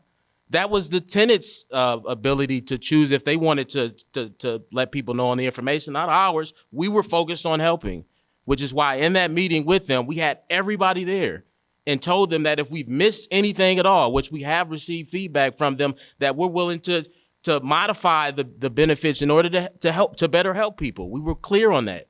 The one error that we made in the typo and in the supports and benefits that we said we would give people, we caught that in the meeting, which was the 7-year. That was supposed to say at minimum or 7 days. And that's only because with absolute extensions, the reason why, from what our health department told me, we do that is so there's regular check-ins where we can continue to talk about different accommodations, whether that's with family, whether that's a unit that they may have found. It's a check-in period. But at that meeting and at every other possible opportunity, we have reassured residents that we've housed people in situations like this up to several months. If not, I think for one refugee family, 9 months, almost a year. And every staff person that's been assigned to this has told every single resident that has engaged with us, which I think has been absolute, everyone, this correction. We're in the field for real. And some of the people that many of you in here have clapped for and others, again, they don't even know the whole situation and it's not really made an attempt to ask. And certainly none of them have called me, including members of our Equity Empowerment Committee. I'm tired of it.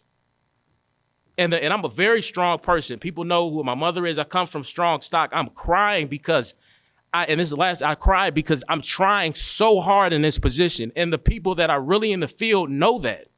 And so to be accused of things, and for staff who is working tirelessly on trying to figure out this situation, to in many ways suggest that they have not done their jobs is absolutely shameful. And as I said, as a closing, I will debate anybody on this. You pick a day, you pick whatever audience, as I've always been, and we can go point for point on this. As always, if you have any questions, as I said, I am overly responsive. I will provide that information. We can look into how we got here. I've said publicly, of course, let's do that.